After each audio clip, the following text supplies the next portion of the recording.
अच्छा आशीष, top call शुरू करने से पहले अगर पता नहीं डायरेक्टर साहब ने वो प्लेट रेडी रखी है कि नहीं रखी है, एक कल बहुत अच्छा एक अनाउंसमेंट हुआ पद्मा अवार्ड्स का।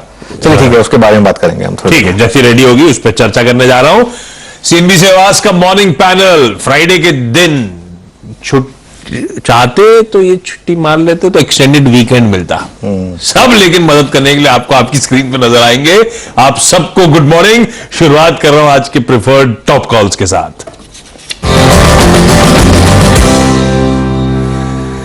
गाबा sir good morning. Gaba sir, आज का preferred trade. Good morning Ashish, good morning to everyone.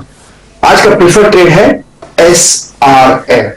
उसका रीजन है काफी गिरावट देखी है एसआरएफ में। मैं प्ले कर रहा हूं बाउंस 2900 हाई देखा है और रिसेंट लो करीब 2100 के आसपास देखा है।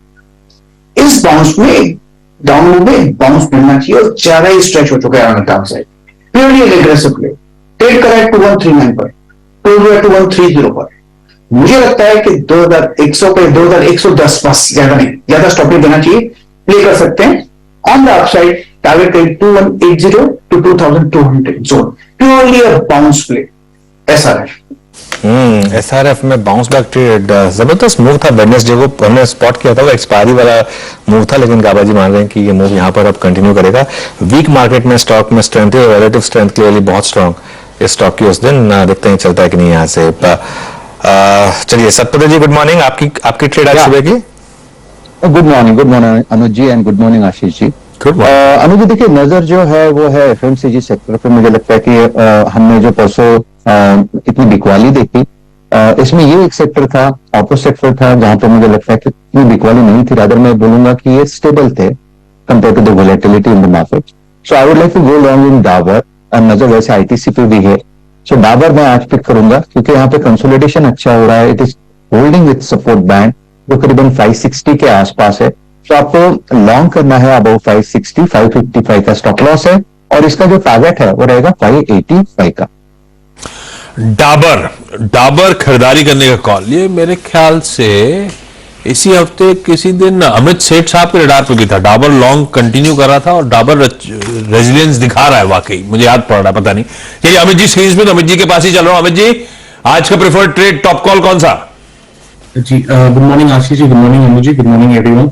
आशीष जी, आज के सत्र में मेरी भी चॉइस एफएमसीजी सेक्टर से रहेगी। मेरी चॉइस आज की डेट में आईटीसी है। आईटीसी का अगर हम स्ट्रक्चर देखें तो यहाँ पे एक फॉलोइंग ट्रेंड लाइन का ब्रेकआउट है। स्टॉक अपने सारे मूविंग एवरेजेस के ऊपर ट्रेड कर रहा है और परसों के सत्र में, फ्राइडे के सत्र में जब मार्केट में भारी बिकवाली थी, हमने देखा इसमें एक आउट परफॉर्मेंस था, तो इसका रिलेटिव स्ट्रेंथ बाकी से बेटर है और मोमेंटम इंडिकेटर्स में काफी पॉजिटिव लग रहा है। तो मुझे लगता है यहाँ पे एक लॉन्ग पोजीशन बनानी चाहिए। स्टॉप लॉस होगा 335 का कैश में और हमारे टारगेट्स रहेंगे 348 के। चलेगा भैया, आईटीसी भी चलेगा। कल परसों भी, मतलब जब भी कहूं तो समझ लीजिए प्रीवियस ट्रेडिंग सेशन बढ़िया मूव दिखा रहा था। आज खरीदारी करने का एफएमसीजी प्रिफर्ड पॉकेट बन गया। दो एक्सपर्ट उसी पर दाव लगा रहे हैं। बहेती साहब गुड मॉर्निंग। बहेती साहब, आज का top call sir. Good morning Ashish ji, good morning ji. Ashish ji, आज का टॉप कॉल है टीवीएस मोटर्स। इनफैक्ट जैसे पूरा ऑटो सेक्टर अच्छा लग रहा है, टीवीएस टाटा मोटर्स पे हमने ऑलरेडी डिस्कस किया था लास्ट ट्रेडिंग सेशन में भी। टीवीएस मोटर्स में एक बहुत इंटरेस्टिंग शॉर्ट कवरिंग मूव देखने मिला पोस्ट नंबर्स, और जिस तरह से स्टॉक में एक स्ट्रेंथ दिखाया है फ्राइडे के सत्र में, बहुत मैसिव वॉल्यूम के साथ और अच्छे रोल 96% के रोल 5.6 मिलियन का वॉल्यूम स्टॉक में था। अपने 20 डेमा भी एक बहुत खराब मार्केट में इसने बहुत अच्छे से रीगेन किया।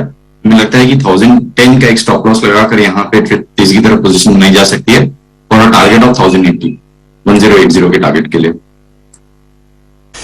टीवीएस मोटर्स रिजल्ट्स पे बड़ा बढ़िया रिएक्शन आया था वेडनेसडे को, 5.5% का उछाल था।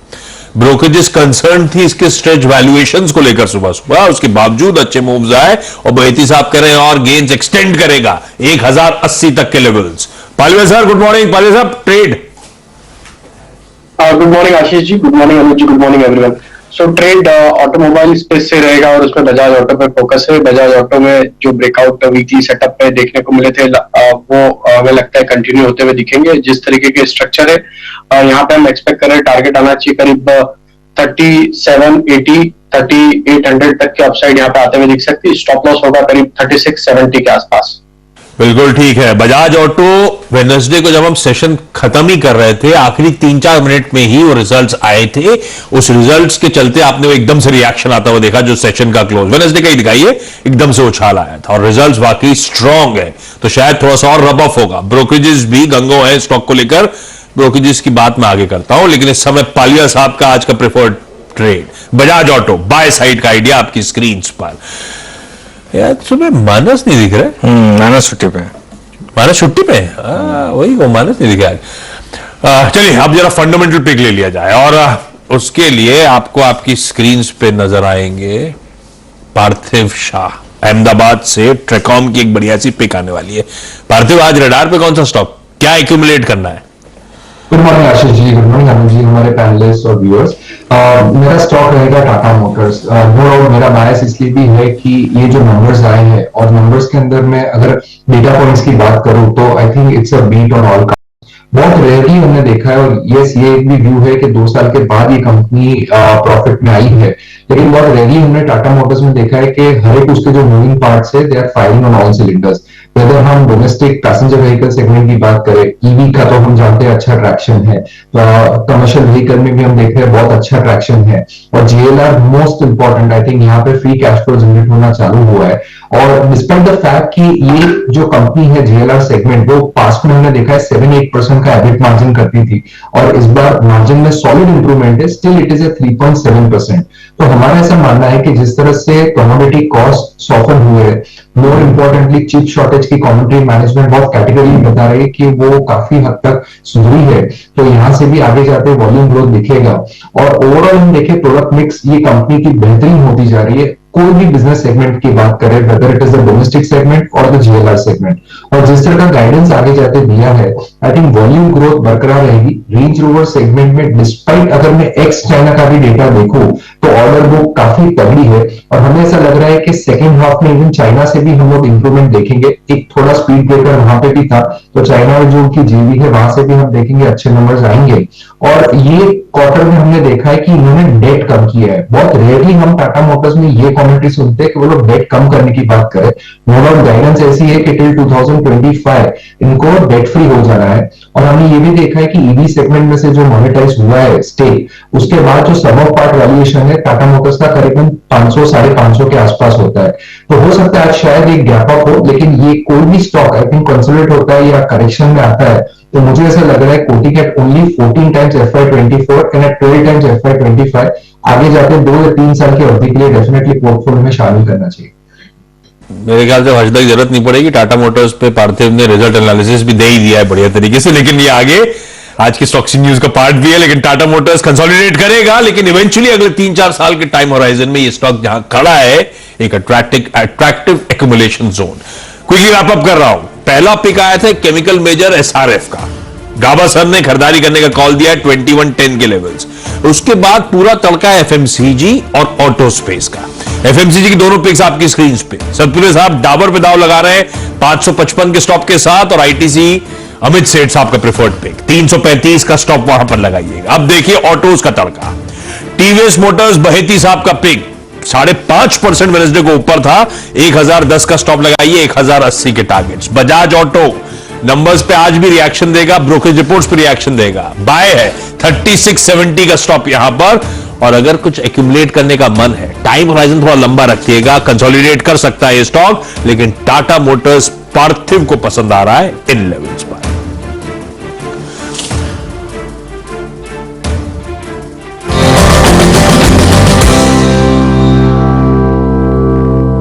चलिए अब इंपॉर्टेंट स्टॉक्स न्यूज की तरफ बढ़ रहा हूं, और एक काम करें, जो निफ्टी के नंबर्स हमें जिन पे रिएक्ट करना है, टाटा मोटर्स और डॉक्टर रेड्डीज, उन पे पहले चर्चा कर ली जाए। हर्षदा, टाटा मोटर्स से कुछ बताने को बचा है क्या? एक्चुअली उन्होंने सब कुछ सम अप कर ही दिया, लेकिन नंबर्स एक बार मैं बता देती हूँ फिर से। रिकैप कर देते हैं। प्रॉफिटेबिलिटी और ये प्रॉफिट का आंकड़ा ज्यादा इंपॉर्टेंट है क्योंकि 2 सालों में पहली बार दरअसल कंपनी ने प्रॉफिट दिखाया है। ये 2957 करोड़ का मुनाफा कंपनी ने पोस्ट किया, 22% तक की ग्रोथ रेवेन्यू में, एबिटा में 53% का इजाफा और मार्जिन देखिए 9.4% से बढ़कर 10% पर आई है। कंसोलिडेटेड नंबर्स है। अब आप देखिए जेएलआर का बिजनेस जहां पर बहुत ही कन्विंसिंग ग्रोथ देखने को मिल रही है। रेवेन्यू में करीब 28% तक की वृद्धि देखी गई है।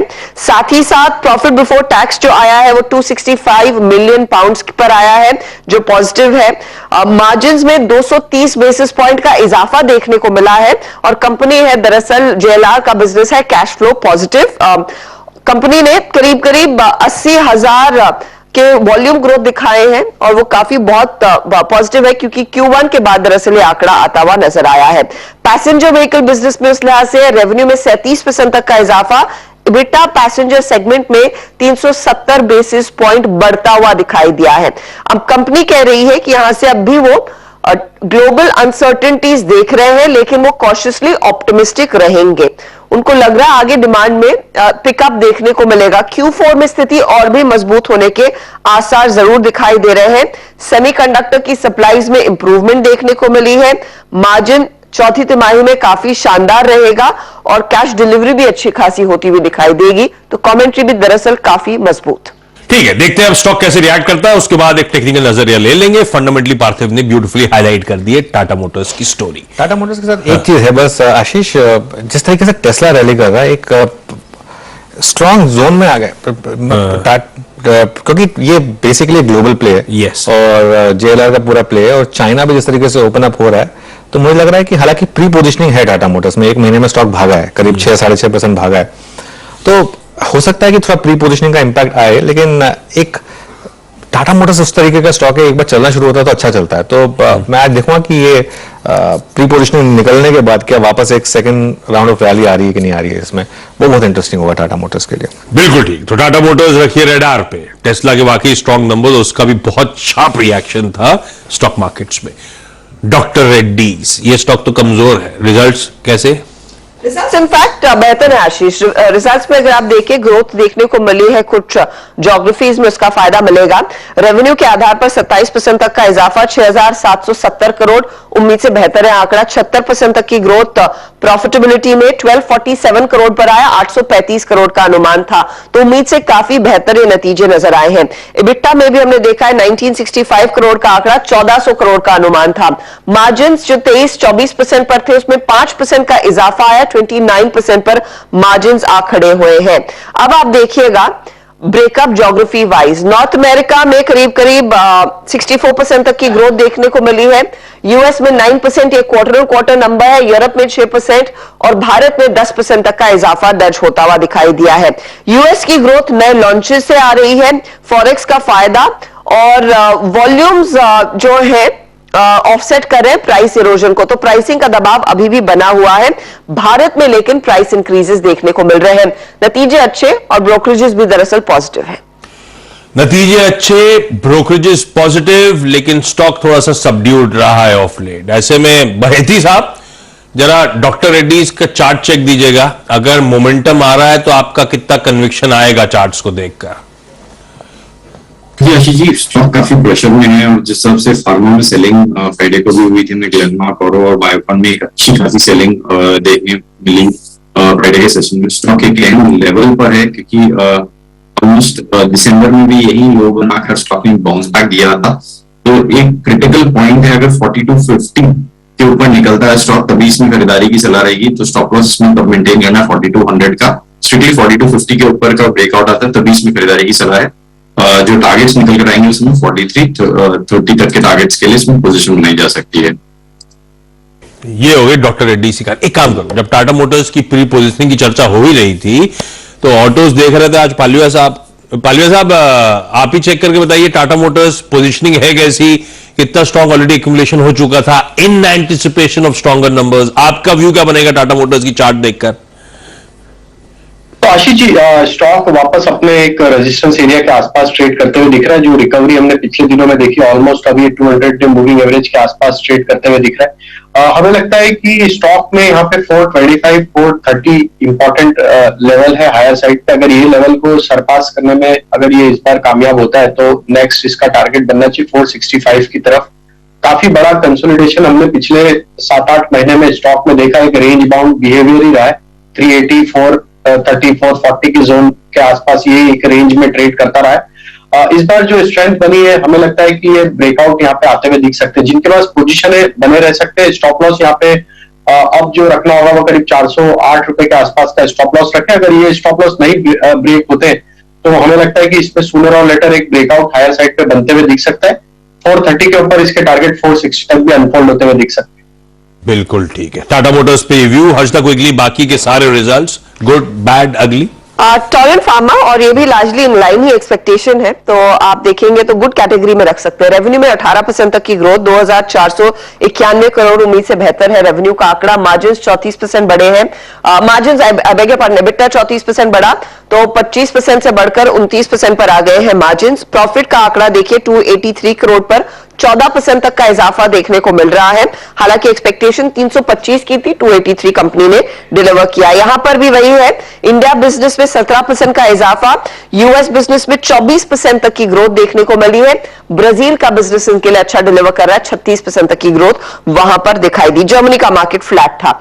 अब आते हैं टाटा एलेक्सी पर। तो टाटा एलेक्सी में रेवेन्यू में 28% तक का इजाफा दर्ज हुआ है। मुनाफा भी 29% बढ़ता हुआ। कांस्टेंट करेंसी बेसिस पर अगर आप ध्यान देंगे 3.5% कंपनी ने डिलीवर किया। मार्जिन थोड़े से ट्रिम हुए हैं, 30% पर आए हैं। मीडिया एंड टेलीकॉम 40% तक की रेवेन्यू ग्रोथ और 15% तक का इजाफा देखने को मिला है। कुछ फर्लोज का इंपैक्ट देखने को मिला है थोड़ा सा शॉर्ट टर्म में मीडिया एंड टेलीकॉम में। डिसीजन मेकिंग में भी कुछ डिलेज नजर आ रही है कंपनी के लिए, लेकिन ऑन द होल नतीजे ठीक ही हैं। अब आइए डीएलएफ पर, और डीएलएफ में प्रॉफिटेबिलिटी में 36 से 37% तक की वृद्धि देखने को मिली है। नतीजे अच्छे हैं, 519 करोड़ का आंकड़ा। रेवेन्यू हालांकि 3.5% घटा जरूर है। इबिटा पर थोड़ा सा दबाव आया है। मार्जिन 31.9% पर आए हैं, तो मार्जिन कॉन्ट्रैक्ट होते हुए। रेंटल रेवेन्यू हाईएस्ट एवर है, 16% तक की ग्रोथ एनुअल बेसिस पर। ऑफिस रेंटल्स में करीब 14% का इजाफा देखने को मिला है। रिटेल बिजनेस का जो रेवेन्यू है वो 18% बढ़ता हुआ दिखाई दिया है। कंपनी कह रही है 89% का जो बुकिंग्स है वो नए प्रोडक्ट्स या नए प्रोजेक्ट से आते हुए दिखाई दिए हैं डीएलएफ के लिए। तो ये फिलहाल ये तिमाही रही। डिक्सन टेक्नोलॉजी नतीजे दबाव वाले, रेवेन्यू में 22% तक की गिरावट देखने को मिली है। 2405 करोड़ पर रेवेन्यू आया। 13% बढ़ा जरूर है मुनाफा, 52 करोड़ के आसपास आ खड़ा हुआ है। इबिटा 8% बढ़कर 8% घटकर I beg your pardon 103 crore पर। एक्सपेक्टेशन था 144 करोड़ का, तो वहां पर दबाव देखने को मिल रहा है। कंज्यूमर इलेक्ट्रॉनिक बिजनेस में डिक्लाइन है, लाइटिंग बिजनेस में डिक्लाइन है। होम अप्लायंस ही है जहां पर हमने देखा है 35% तक का इजाफा, और गाइडेंस कंपनी ने ट्रिम किया है। 15,000 करोड़ का गाइडेंस FY23 के लिए जो दिया था, अब कह रहे हैं 12 से 13,000 करोड़ ही ये मीट कर पाएंगे अर्निंग्स के लिहाज से, तो वो थोड़ा सा निराशाजनक स्थिति है। अमर राजा के नतीजे अच्छे हैं, ओईएम से अच्छा खासा रिस्पॉन्स मिल रहा है, इसीलिए हमने देखा है मुनाफे में करीब 52% का इजाफा, रेवेन्यू 39% बढ़ता हुआ, 3% की ग्रोथ, मार्जिन में 15% पर आया है, और रेवेन्यू का आंकड़ा भी आपने देखा मुनाफे के साथ जहां पर ग्रोथ ही नजर आ रही है। ब्लू डार्ट, अब कैश मार्केट पर आ जाएंगे तो ब्लू डार्ट में 6% तक की ग्रोथ देखने को मिल रही है रेवेन्यू में, लेकिन मुनाफे पर दबाव है। इबिटा में भी प्रेशर देखने को मिला है 16% के आसपास का। मार्जिन 17% पर आ खड़े हुए हैं। हालांकि कंपनी ने एक अग्रेसिव प्लान रखा है एक्सपेंशन का। 700 स्टोर्स है इनके, ये 100 और स्टोर्स जोड़ेंगे। लार्जली एक्सपेंशन जो रहेगा टियर 2 और टियर 3 टाउन्स में आता हुआ दिखाई देगा। यह है ब्लू डार्ट का आंकड़ा। पतंजलि फूड्स नतीजे अच्छे, मुनाफे में 57% का इजाफा, रेवेन्यू में 26% तक की ग्रोथ देखने को मिली है। इबिटा पर दबाव है और मार्जिन कॉन्ट्रैक्ट हुए हैं। 6% के मार्जिन पतंजलि के आ गए हैं 4.6% पर, और पाम तेल प्राइसेस में जो डिक्लाइन आया है उसका दबाव ज्यादा देखने को मिल रहा है। एफएमसीजी और फूड बिजनेस में ग्रोथ देखी जा रही है।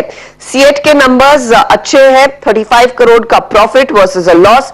रेवेन्यू 13% बढ़कर आया है, इबिटा में 77% का इजाफा, मार्जिन एक्सपैंड कर पाई है, 8.7 पर मार्जिन आया है, नतीजे अच्छे। सैर सपाटे का जो सीजन था वो पॉजिटिव रहा है वीआईपी के लिए। प्रॉफिट में इसीलिए 31% तक का इजाफा, रेवेन्यू 32% बढ़ता हुआ, और यहां पर आप देखिएगा मार्जिन थोड़े से कॉन्ट्रैक्ट हुए हैं, 14.37 से 13.87 आए, वॉल्यूम ग्रोथ करीब 25% पर आई है। तो ये तमाम वो नंबर्स जिस पर आज मार्केट रिएक्ट करेगा। बिल्कुल ठीक, ये हो गए सारे गुड बैड अगली। अच्छा, क्विकली आज एनसीएलटी में फाइनल हियरिंग है एचडीएफसी ट्विंस के उस मेगा मर्जर को लेकर, एचडीएफसी बैंक के। एचडीएफसी बैंक 6 दिनों से बैक टू बैक अच्छे मूव्स के बाद वेडनेसडे को फाइनली पस्त पड़ा, 3.25% का दबाव था। सतपुर साहब, रीडिंग क्या कहती है आपकी एचडीएफसी बैंक को लेकर? आशीष जी, देखिए टेक्निकली अगर एचडीएफसी बैंक का चार्ट देखें और परसों की जो सेलिंग थी उसके बाद हम लोग इस टेक्निकली बेरिश एंगल्फिंग कैंडलस्टिक कहते हैं, लेकिन इसमें वॉल्यूम्स नहीं है। तो मैं ये मानता हूं कि जब तक ये 1640 में फ्यूचर की बात कर रहा हूं 1640 के नीचे नहीं खिसकता तब तक यहाँ पे नई मंदी नहीं जोड़े, नई मंदी न करे। इनफैक्ट यहाँ पे टेक्निकल पुल बैक मिल सकता है करीबन 1680 तक का, वो लेवल होगा जहां पे एक बार के लिए सेलिंग हो सकती है। तो at this level Ashish ji बहुत छोटा एक थिन स्विंग ट्रेड मिलेगा, तो आपको 20-30 पॉइंट मिल सकता है, लेकिन वो सस्टेन कितना होगा वो एक क्वेश्चन मार्क है। तो यहाँ पे लॉन्ग ट्रेड के बजाय अगर थोड़ा उछाल में बेचने को मिले तो एक बेटर स्ट्रेटेजी होगी। ये है एचडीएफसी। देखते हैं आज बैंकिंग एज स्पेस का बिहेवियर देखते हैं, आज अदानी ग्रुप का बिहेवियर देखते हैं, उससे पता चलेगा मूड माहौल दरअसल कैसा सेट हो रहा है, कितना और वो प्रेशर माउंट हो रहा है या कितना आज रिलीफ प्ले आउट होता है। लेकिन आज बजट पिक्स कौन सी हैं? अब सिर्फ 3 ट्रेडिंग सेशंस बचे भाई साहब, तो आज पालिया साहब से रिक्वेस्ट करी थी और आस्था को इनवाइट किया था कि अपनी बजट पिक्स हमारे साथ शेयर करें।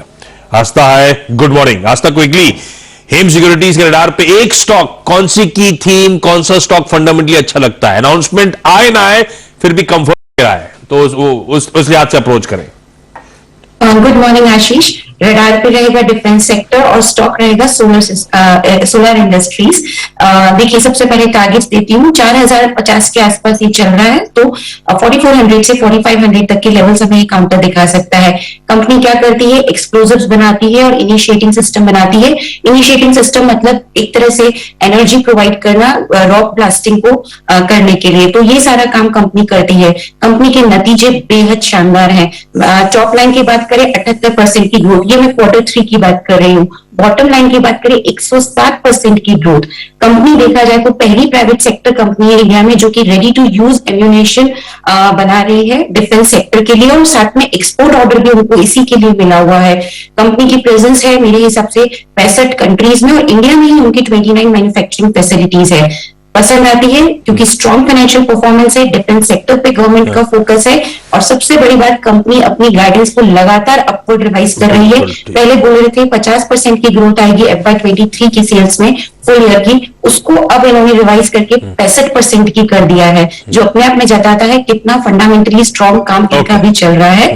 मुझे ये कंपनी पसंद आती है, मैं खरीदारी करने की सलाह दूंगी। मार्केट्स खराब है, थोड़ा सा गिर सकता है, घबराने की बात नहीं है, और मैंने इस पे पहले भी कवरेज किया हुआ है हेम सिक्योरिटीज में दिसंबर में, लेकिन अभी भी मुझे अच्छा लगता है 4400 से 4500 के टारगेट्स के लिए सोलर इंडस्ट्रीज को खरीदना चाहिए। बिल्कुल ठीक, सोलर इंडस्ट्रीज कई लोगों के रडार पे आ रहा है। आवाज ने जो बीएससी से एक स्पेशल शो करा था 2023 आउटलुक पर, उसमें भी मेरे ख्याल से गुरमीत ने कंप्लीट सर्कल के, उनका भी प्रिफर्ड एक पिक था ये। खैर, ये अच्छा लग रहा है आस्था को। पालिया साहब, आपके रडार पे क्या पोजिशनली आप लोग क्या बजट को मद्देनजर एक्यूमुलेट कर रहे हो?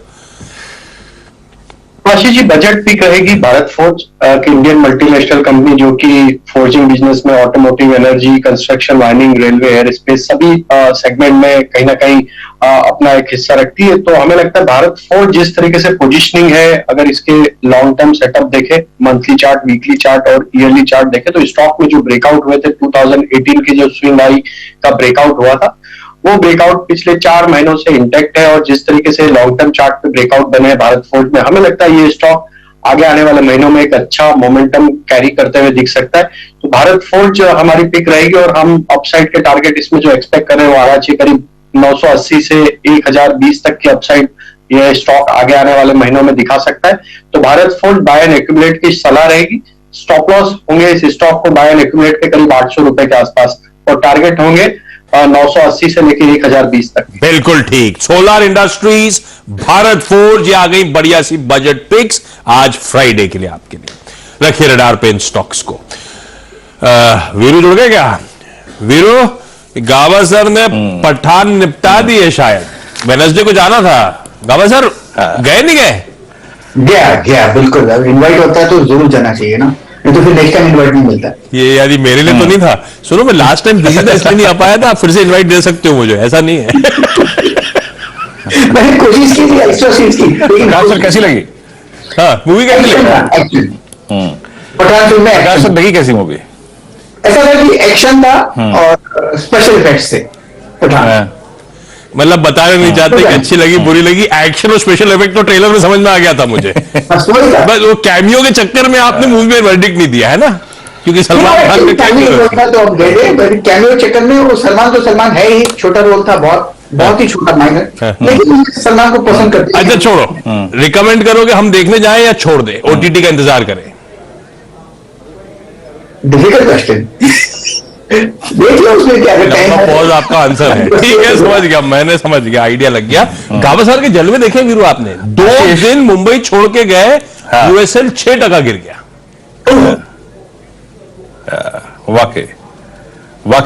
वाकई। और मैंने इनका ट्विटर पे वो वीडियो देखा स्कीइंग करते हुए गुलमर्ग में, क्या गजब था सर। वाकई सलाम है आपको, और आपकी अगर आप देखें कहीं ना कहीं पैशन को। आई मीन इतनी ठंड में हम लोग दिल्ली में पछता रहे थे, अब गुलमर्ग में स्कीइंग कर रहे थे। एक व्यूअर ने लिखा है कि नेक्स्ट टाइम लाइक किया था। एक व्यूअर ने लिखा है, कमेंट किया है, नेक्स्ट टाइम आशीष को और वीरू को चाहिए। सेट है लाइफ अपनी। हाँ, तो मैं तो कहता हूं इसी सीजन में निपटा लेते हैं। अगली बार फर्स्ट क्लास में पूछेंगे हमें धक्का किसने मारा पीछे से। ये मार्च को छुट्टी है स्कीइंग में। अच्छा, आज का आशीष, आज का यक्ष प्रश्न बताइए, इस संसार में आज सबसे खुश 2 प्राणी कौन से हैं? कौन है भाई? कौन है? एक नीरज वाजपेयी जी और एक मानस जी। दोनों छुट्टी बना रहे हैं। को नहीं है जनाब, इतने मुनाफे की तैयारी को समेट रहा हूं, पहले सौदे की शुरुआत कर रहा हूं। आता हूं मैं इस बात पे।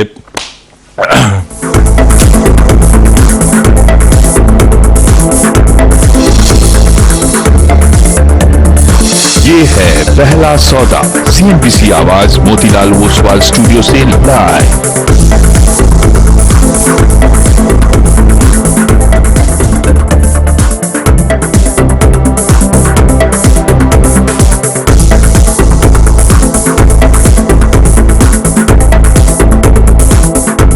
सीएनबीसी आवाज मोतीलाल ओसवाल स्टूडियोज में आप सबका स्वागत है। आप लोग देख रहे हैं पहला सौदा। फ्राइडे की शुरुआत आपकी स्क्रीन पर आएगी वीरू। प्री ओपन इस पे भरोसा नहीं, थोड़ा बहुत तो ग्रीन टिक्स आएंगे शुरुआत पे, है ना?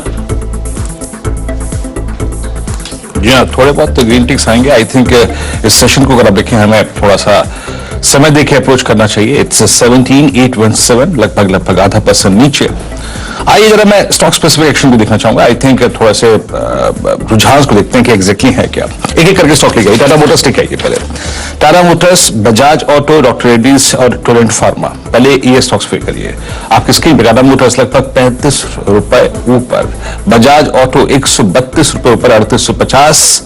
उसके बाद डॉक्टर रेड्डीज रखिएगा स्क्रीन पे। यहां पर रुझान को देखते हैं और आपकी स्क्रीन पर आप देखिए, मैं सिर्फ देखिए रिजल्ट रिएक्शन ले रहा हूं। लगभग 6% ऊपर 4465, और एक बार आप टाटा एल्क्सी और डीएलएफ, ये 2 स्टॉक्स और रखिएगा।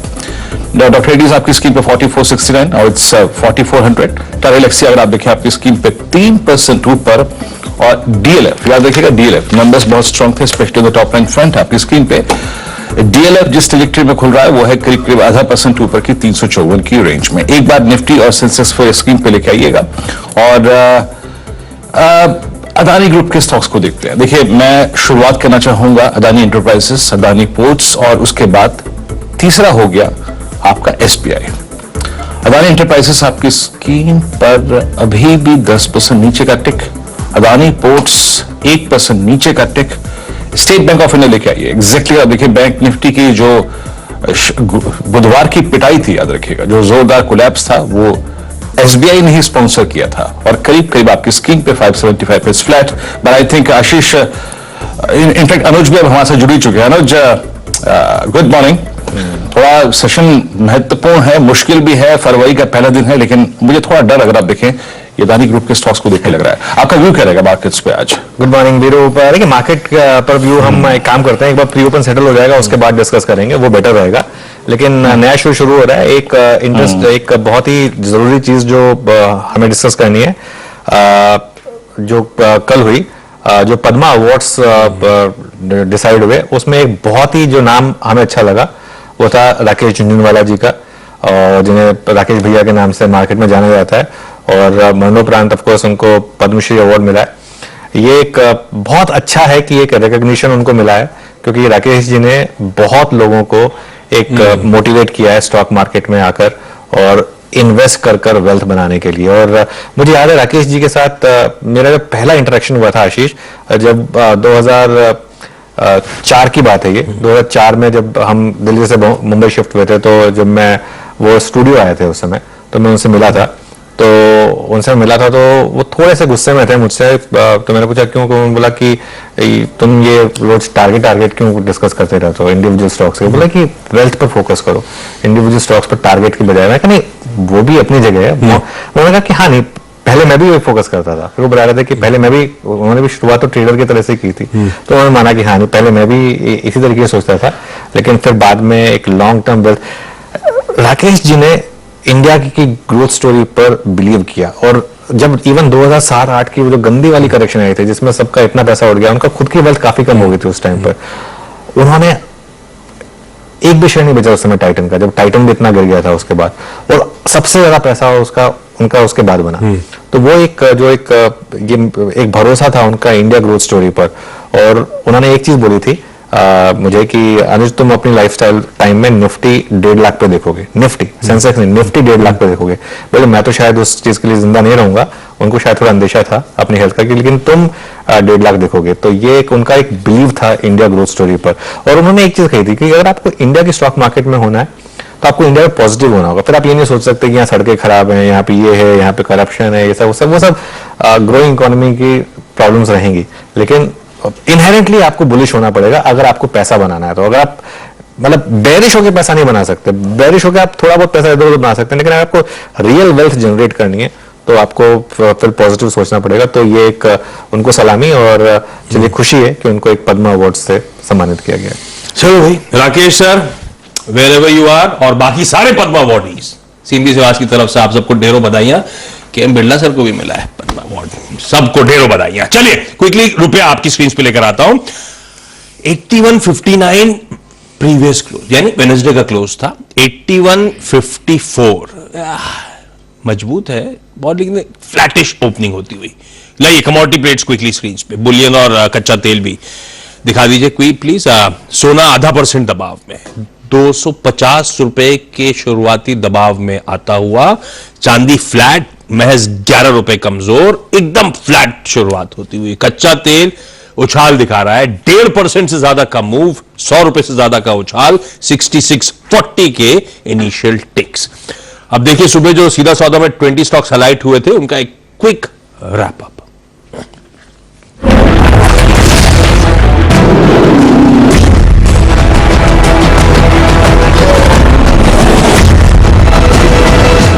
मेरी 10 की सीधा सौदा की टीम आपकी स्क्रीन पर। Tata Motors, doctor Reddy's, DLF, Amara Raja, Jindal 100, ये सब अच्छे नंबर्स के चलते ग्रीन रख रहा हूं। एसजेवीएन ने अपना एक स्टेक बेचा 350 करोड़ रुपए में, इसीलिए ग्रीन। सुंदरम क्लेटन मार्जिन्स में expansion, Ugro Capital strong all round performance, Blue Dart Thirumalai के नंबर्स कमजोर, मार्जिन्स कॉन्ट्रैक्ट हो रहे हैं, इसीलिए सिर्फ रेड में।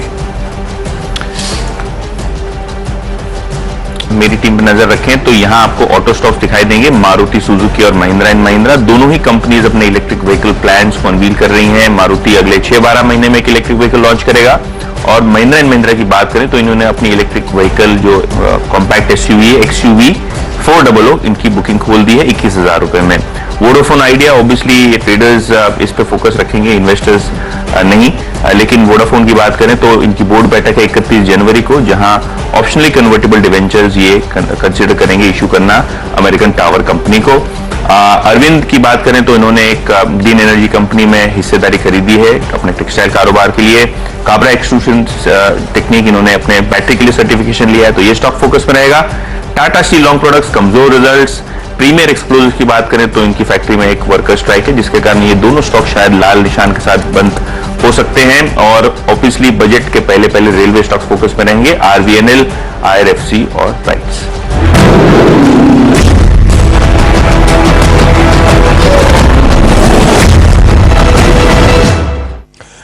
चलिए, इंपॉर्टेंट सेशन सामने खड़ा हुआ है। आज के टॉप 10 स्टॉक्स बता देता हूं। काफी सारे रिजल्ट्स पे हम रिएक्ट करने जा रहे हैं, जिसमें कुछ इंपॉर्टेंट रिएक्शंस। टाटा मोटर्स बहुत अच्छे नंबर्स, जेएलआर का परफॉर्मेंस स्ट्रांग, 2 सालों में पहली बार मुनाफा क्लॉक करके दिखाया है। ये स्टॉक अच्छा करना चाहिए, लेकिन ऑलरेडी अच्छे मूव्स दिखे भी हैं स्टॉक में। बजाज ऑटो, हालांकि ये नंबर्स वेडनेसडे को बाजार बंद होने से जस्ट पहले आए, कुछ हद तक रिएक्शन ऑलरेडी आ चुका था, लेकिन नंबर स्ट्रांग है, ब्रोकरेजेस की तरफ से बढ़िया थम्स अप आ रहे हैं। बजाज ऑटो में आज भी शायद एक बढ़िया फॉलो अप एक्शन देखने को मिले। तीसरी निफ्टी कंपनी है डॉक्टर रेड्डीज, नंबर्स बढ़िया थे डॉक्टर रेड्डीज के। यूएस का बिजनेस जो एक्सपेक्टेड सेल्स थी उससे कहीं बेहतर डिलीवर करके दिखाया है, और उसका ओवरऑल नंबर्स पे अच्छा इंपैक्ट है। होपफुली ये भी आज इन ग्रीन ट्रेड करेगा। Adani enterprises, Adani group stocks Wednesday को प्रेशर में आए थे। अदानी एंटरप्राइजेस का आज से एफपीओ खुलने जा रहा है 20,000 करोड़ रुपए का, जिसमें से 6,000 करोड़ रुपए की एंकर बुक बढ़िया तरीके से वेडनेसडे को सब्सक्राइब हो चुकी है। स्टॉक आज इनिशियली तो लग रहा है थोड़ा सा प्रेशर में आएगा, रडार पे रहेगा ये स्टॉक, ये पूरा ग्रुप। डिक्सन के नंबर स्क्रीन पर आएंगे। आय 22% गिरी, मुनाफा जो आंकड़ा है वो आपकी स्क्रीन पे। नंबर्स इन कॉन्ट्रैक्ट मैन्युफैक्चरर्स के, इवन अंबर के आपने देखा था थोड़े से कमजोर थे, ये नंबर्स भी थोड़े से थके हुए नजर आएंगे।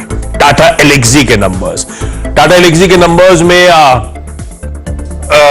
सीक्वेंशियली कुछ इंप्रूवमेंट्स हैं, देखते हैं इवेंचुअली बिहेव कैसे करता है, लेकिन ब्रोकरेजेस अभी भी डाउनग्रेड कर रही हैं क्योंकि अभी भी वैल्यूएशंस स्ट्रेस नजर आ रहे हैं। डीएलएफ के नंबर्स से ज्यादा इंपॉर्टेंट डीएलएफ के इंटरनल्स अच्छे हैं, जो प्री बुकिंग्स हुई है वो स्ट्रॉन्ग प्री बुकिंग्स क्लॉक करी है, पर इसके लिए मैक्रो हेडविंड स्ट्रॉन्ग है, तो देखते हैं डीएलएफ का बिहेवियर।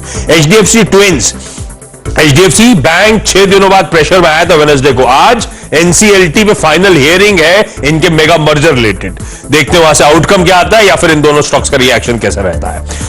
टोरेंट फार्मास्यूटिकल्स उम्मीद के मुताबिक नंबर्स है, जैसा स्ट्रीट एक्सपेक्ट करता वैसे ही परफॉर्मेंस, 18% रेवेन्यू, 14% मुनाफे में उछाल है, लेकिन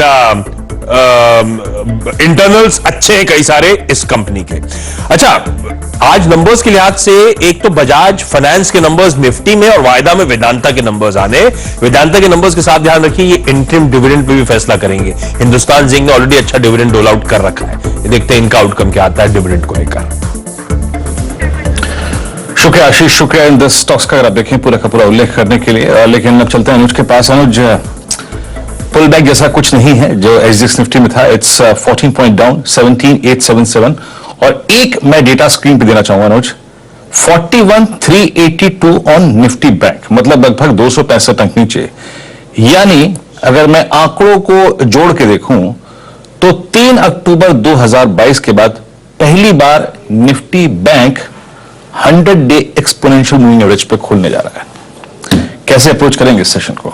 देखिए Veeru, bank Nifty good morning की रैली मैं वैसे ही पिछले 3-4 दिन से कह रहा था, मुझे बिलीव नहीं था उस रैली पे, क्योंकि वो एक सिंगल स्टॉक रैली थी एचडीएफसी बैंक, बाकी सारे बैंक्स वीक थे, और आज एक क्लियर इंडिकेशन है। लेकिन आज में जैसे मैं कह रहा था कि मार्केट में पहला गैप अप तो बिक जाएगा, गैप अप तो हो ही नहीं रहा, अब तो प्री ओपन कह रहा है कि गैप अप होगा ही नहीं, वहीं से पहले ही गिर जाएंगे हम। लेकिन एक फ्राइडे, एक वेडनेसडे की बड़ी डिक्लाइन के बाद आज अगर किसी भी तरीके से आप 17,800 को प्रोटेक्ट कर लेते हैं, 17,800 मतलब 17,780, 17,790 प्रोटेक्ट कर लेते हैं, तो सेकेंड हाफ में रैली आ सकती है, वो एक रिस्क फैक्टर रहेगा। लेकिन हाँ, अभी अदानी ग्रुप कैसे बिहेव करेगा इसको देखना बहुत जरूरी है, और उसकी वजह से क्या बैंकों पर एक कंटेजन इंपैक्ट आ रहा है या नहीं, आई थिंक ये एक बहुत बड़ा इंपॉर्टेंट फैक्टर है मार्केट के लिए, तो इसको भी देखना जरूरी है। तो काम करते हैं, हमारे साथ प्रकाश दीवान भी जुड़ गए हैं, उनसे पूछ लेते हैं ये कितना बड़ा ओवरहैंग रहने वाला है। Prakash ji good morning. Okay ठीक है। तो लेकिन वीरू एक बहुत क्लियर जो मार्केट पर अप्रोच है वो ये है कि आईटी एक पॉकेट है। अगर आपको रिकवरी खेलनी है मार्केट में, अगर रिकवरी प्ले करनी है मार्केट में, तो आईटी पर फोकस करिए। और अगर आपको डिक्लाइन प्ले करना है मार्केट में तो शायद इंडिविजुअल बैंक्स पर या बाकी स्टॉक पर फोकस करिए। लेकिन आज का सबसे बड़ा फैक्टर यही होगा जो अदानी ग्रुप है उसमें आगे क्या हो रहा है। देखिए स्टार्ट में अदानी पोर्ट्स करीब 2% नीचे है, अदानी एंटरप्राइजेस 1.5% नीचे है, और एक बार जरा अंबुजा सीमेंट भी लेकर आइए, वहां पर भी काफी डिक्लाइन थी वेडनेसडे को। तो वो जो क्लैरिफिकेशन आई थी उनका कोई इंपैक्ट खास आया नहीं था। लेकिन अब अगर मार्केट यहाँ पर शॉर्ट कवरिंग दिखाता है कि नहीं, ये फिर देखने वाली बात होगी। लेकिन हाँ, बैंक निफ्टी खासा वीक है और इस पूरे महीने वीक रहा बैंक निफ्टी। इस पूरे महीने बैंक निफ्टी अब करीब मैं आंकड़े देख रहा था 3% नीचे और निफ्टी आईटी 5% ऊपर है। तो अगर तेजी अब कोई स्टॉक कर सकता है तो वो सिर्फ आईटी कर सकता है। दीवान जी अब हमारे साथ हैं। दीवान जी, आपका व्यू क्या है अदानी ग्रुप के स्टॉक्स को लेकर और उसका मार्केट इंपैक्ट क्या है? तो अनुज, ये पहली चीज तो ये है कि देखिए ये जो टाइमिंग है इस रिपोर्ट की, ये थोड़ी सी संदेहजनक लगती है, क्योंकि आप पहले ये बता रहे हो कि मेरा इन्वेस्टेड इंटरेस्ट है, हमने शॉर्ट किए हुए हैं, जिस प्रकार से भी शॉर्ट किए। हमारे मार्केट में तो शॉर्ट्स नहीं होंगे, लेकिन जो उनके बाहर के बॉन्ड्स, अदानी ग्रुप के जो बॉन्ड्स हैं इंटरनेशनली लिस्टेड, वहां पे शायद शॉर्टिंग कोई डेरिवेटिव मैकेनिज्म से इन्होंने की है। और वो समय इस टाइप का इन्होंने चुना कि जब एफपीओ आ रहा है उससे एक दिन पहले आप ये कर रहे हैं। पूरी मतलब इंडिकेशन ये लग रहे हैं, जो समझ आ रही है कि हो सकता है कि कोशिश ये हो कि एफपीओ को कहीं ना कहीं थोड़ी सी आंच आए और भरपाई ना हो पूरी तरह से, और वो डेट का जो लांछन लगाया गया है, जो आरोप लगाया गया है कि इन्होंने इस डेट जो है वो बहुत ज्यादा लिया हुआ है और इट्स बबल, कुछ भी हो सकता है, ये सब जो डराने की चीजें, उससे वो अगर इम्पैक्ट पड़ता है, उनको फायदा होता है तो वो शॉर्ट कवरिंग बाद में करेंगे नीचे के लेवल से, इस उम्मीद से। तो ये थोड़ा वेस्टेड इंटरेस्ट की वजह से बना हुआ लग रहा है। बट आप एज एन इन्वेस्टर अगर आप देखें इसका इम्पैक्ट क्या होगा, तो मुझे लगता है कि हमारे मार्केट में अगर आप अदानी ग्रुप की कंपनीज को देखें, हाँ नो डाउट उनके पी मल्टीपल्स पहले से ऊपर है, ऐसी बात नहीं कि इस रिपोर्ट ने हमको ये जानकारी दी है, तो सब जानते हैं। लेकिन उनके जो बिजनेसेस हैं, और खास करके जिसका एफपीओ आ रहा है, जो पेरेंट कंपनी है, जो जिसको इंक्यूबेटर कह रहे हैं, कंपनी वाले खुद ही उनके प्रेजेंटेशन में उसको इंक्यूबेटर की वो दे रहे हैं, दर्जा दे रहे हैं। उन्होंने ये ट्रैक रिकॉर्ड बनाया हुआ है कि पिछले कई सालों में उन्होंने जो कंपनीज थे, जो बिजनेसेस थे, उनको बड़ा किया है, नर्चर करके अच्छी तरह लिस्ट किया है और ग्रो किया है। तो आज भी अगर आप देखें अंबुजा सीमेंट जैसे बिजनेस को इन्होंने अक्वायर किया 418 में, तो प्रमोटर्स ने डाला है। तो ये बात नहीं कि और वो सारा ही डेट जो है वो बाहर की विदेशी बैंकों से लिया गया, जो अंडर राइटिंग है अगर आप देखें उसमें कोई हिंदुस्तानी बैंक ही नहीं है। तो ये थोड़ा सा सनसनीखेज ज्यादा बन गया है मेरे ख्याल से। बट अगर जो आगे के बिजनेसेस देखे और कंपनी का पुराना ट्रैक रिकॉर्ड देखे, तो आपको उसको इवैल्यूएट करना है, rather than get carried away by this report। So उस लिहाज से तो कई चीजें हैं जिसपे प्रॉमिसिंग आ सकती है और उस पर नजर ज्यादा होनी चाहिए मेरे हिसाब से। चलिए, फोटो फिनिशर प्रकाश जी, शुक्रिया जुड़ने के लिए हमारे साथ और अपनी राय रखने के लिए इस ग्रुप पर। तो ये मार्केट के फर्स्ट रेट्स, निफ्टी करीब 17,871, 15 पॉइंट नीचे, लेकिन बैंक निफ्टी देखिए 300 पॉइंट नीचे, बैंक निफ्टी 326 पॉइंट नीचे, अब 41,318, 41,296 बैंक निफ्टी की अच्छी खासी धुलाई हो रही है। अब 400 पॉइंट नीचे बैंक निफ्टी इस समय 41,236। देखिए यही प्रॉब्लम थी बैंक निफ्टी की, जो लास्ट वीक की रैली थी या जो पिछले 3-4 दिन की रैली थी। लगातार एक वार्निंग दी जा रही थी कि एक स्टॉक की वजह से वो रैली स्पॉन्सर थी और इतना लॉपसाइडेड इंडेक्स बहुत डेंजरस होता है। और देखिए क्या जबरदस्त इसकी पिटाई, 500 पॉइंट गंवा दिए बैंक निफ्टी ने स्ट्रेट अवे। और निफ्टी भी अब वेडनेसडे के लो के नीचे है, 17,840, करीब 53 पॉइंट नीचे, 17,838, 17,835 अब इस समय। और सपोर्ट कहां से मिल रहा है मार्केट को? आईटी से। 1/3% आईटी इंडेक्स ऊपर है, करीब 100 पॉइंट। मिड कैप इंडेक्स में हल्की सी तेजी है, कोई बहुत ज्यादा नहीं कहेंगे इसको, लेकिन निफ्टी अब 70 पॉइंट नीचे, बैंक निफ्टी अब 515 पॉइंट नीचे। और एडवांस डिक्लाइन आपकी स्क्रीन पर 1254 advancing stocks, 497 declining stocks. Auto index में 1.5% की तेजी है। ये मेरे ख्याल से पूरा का पूरा टाटा मोटर्स स्पॉन्सर होगा। टाटा मोटर्स 5.5% ऊपर है नंबर्स के बाद। जबरदस्त मोमेंटम टाटा मोटर्स में नंबर्स के बाद। सुबह में पढ़ भी रहा था, बजाज ऑटो भी बाय द वे, दोनों ने बहुत जबरदस्त, हालांकि बजाज के नंबर्स मार्केट आपस में आ गए थे, लेकिन असली रिएक्शन आ जा रहा है। 5% का मूव बजाज ऑटो में, तो इन दो स्टॉक्स ने पूरी मदद की। डॉक्टर रेड्डीज भी 4% ऊपर। खैर वो सब बाद में बात कर लेंगे, पहले एक बार निफ्टी का हीट मैप लेकर आइए और फिर देखते हैं कहां पर तेजी कहां पर मंदी। तो देखिए एक चीज बहुत नोटिस करेंगे आपकी निफ्टी की ब्रेथ पॉजिटिव है, फिर भी निफ्टी 60 पॉइंट नीचे, क्योंकि जो गिरने वाले स्टॉक्स हैं वो बहुत हैवी वेट स्टॉक्स हैं। ICICI bank, HDFC bank, axis bank, state bank of India और रिलायंस, ये 5 स्टॉक्स जो है ना, इनका इतना वेट है इंडेक्स में, 5 स्टॉक्स का वेट इंडेक्स में 60% से ऊपर है। इसके लिए आप इस तरीके का मूव देख रहे हैं निफ्टी पर कि ये बस 5-6 स्टॉक्स गिरे हैं, इसकी वजह से निफ्टी इतना गिर गया 63 पॉइंट। चल क्या रहा है? Tata Motors, Bajaj auto, doctor Reddy's सब रिजल्ट पर रिएक्ट कर रहे हैं। 5-5% के मूव टाटा मोटर्स और बजाज ऑटो में, 3-3.5% का मूव डॉक्टर रेड्डीज में, सिप्ला में भी अच्छा मूव है, आईटीसी, एसबीआई लाइफ, ये कुछ स्टॉक्स हैं जो अच्छा कर रहे हैं। उसके अलावा लीवर भी अच्छा कर रहा है। अच्छा, एक दो चीजें देखेंगे हम, एक तो देखेंगे रिजल्ट इंपैक्ट और एक देखेंगे अदानी ग्रुप स्टॉक्स किस तरीके से रिएक्ट कर रहे हैं।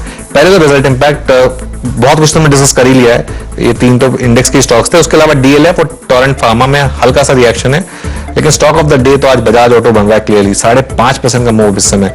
टाटा एलेक्सी में तेजी है थोड़ी सी, चेन्नई पेट्रो के नंबर्स अच्छे थे, हमारा राजा में अच्छी बाइंग है एक्चुअली, और ब्लू डार्ट करीब 2% नीचे है। तो ये है इस समय नतीजों का असर। पतंजलि, सियाट, वीआईपी और थिरुमलाई, ये कुछ और स्टॉक्स है। अब लेकर आते हैं अदानी समूह, और ये देखिए ये है मार्केट की प्रॉब्लम।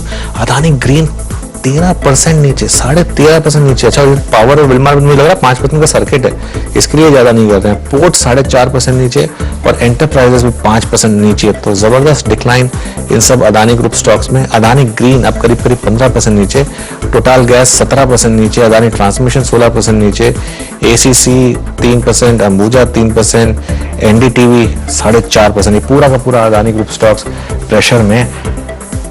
मार्केट देखिए ये जबरदस्त 850 पॉइंट नीचे बैंक निफ्टी और 150 पॉइंट नीचे निफ्टी, 17,750 निफ्टी इस समय और 40,822 बैंक निफ्टी। देखिए बैंक निफ्टी क्लियरली एक मैसिव बेयर ग्रिप में इस समय। और एक बार कंट्रीब्यूशन लेकर आ जाइए जरा निफ्टी और बैंक निफ्टी दोनों का, और एक्चुअली पहले बैंक निफ्टी से स्टार्ट कर देते हैं क्योंकि वहां पर आपको क्लियरली दिखाई देगा किस तरीके का मूव एचडीएफसी बैंक की वजह से आ रहा है। एक बार जरा देखिए, तो ये कंट्रीब्यूशन आपकी स्क्रीन पर, एचडीएफसी बैंक करीब 400 पॉइंट सीधा डिक्लाइन पर, I bank 250 point, Axis Bank 80 point, और तेजी में क्या है इंडसइंड बैंक, कुछ ज्यादा नहीं है। लेकिन अब निफ्टी का कंट्रीब्यूशन लेकर आइए, वहां पर भी आपको इंटरेस्टिंग चीज दिखाई देगी।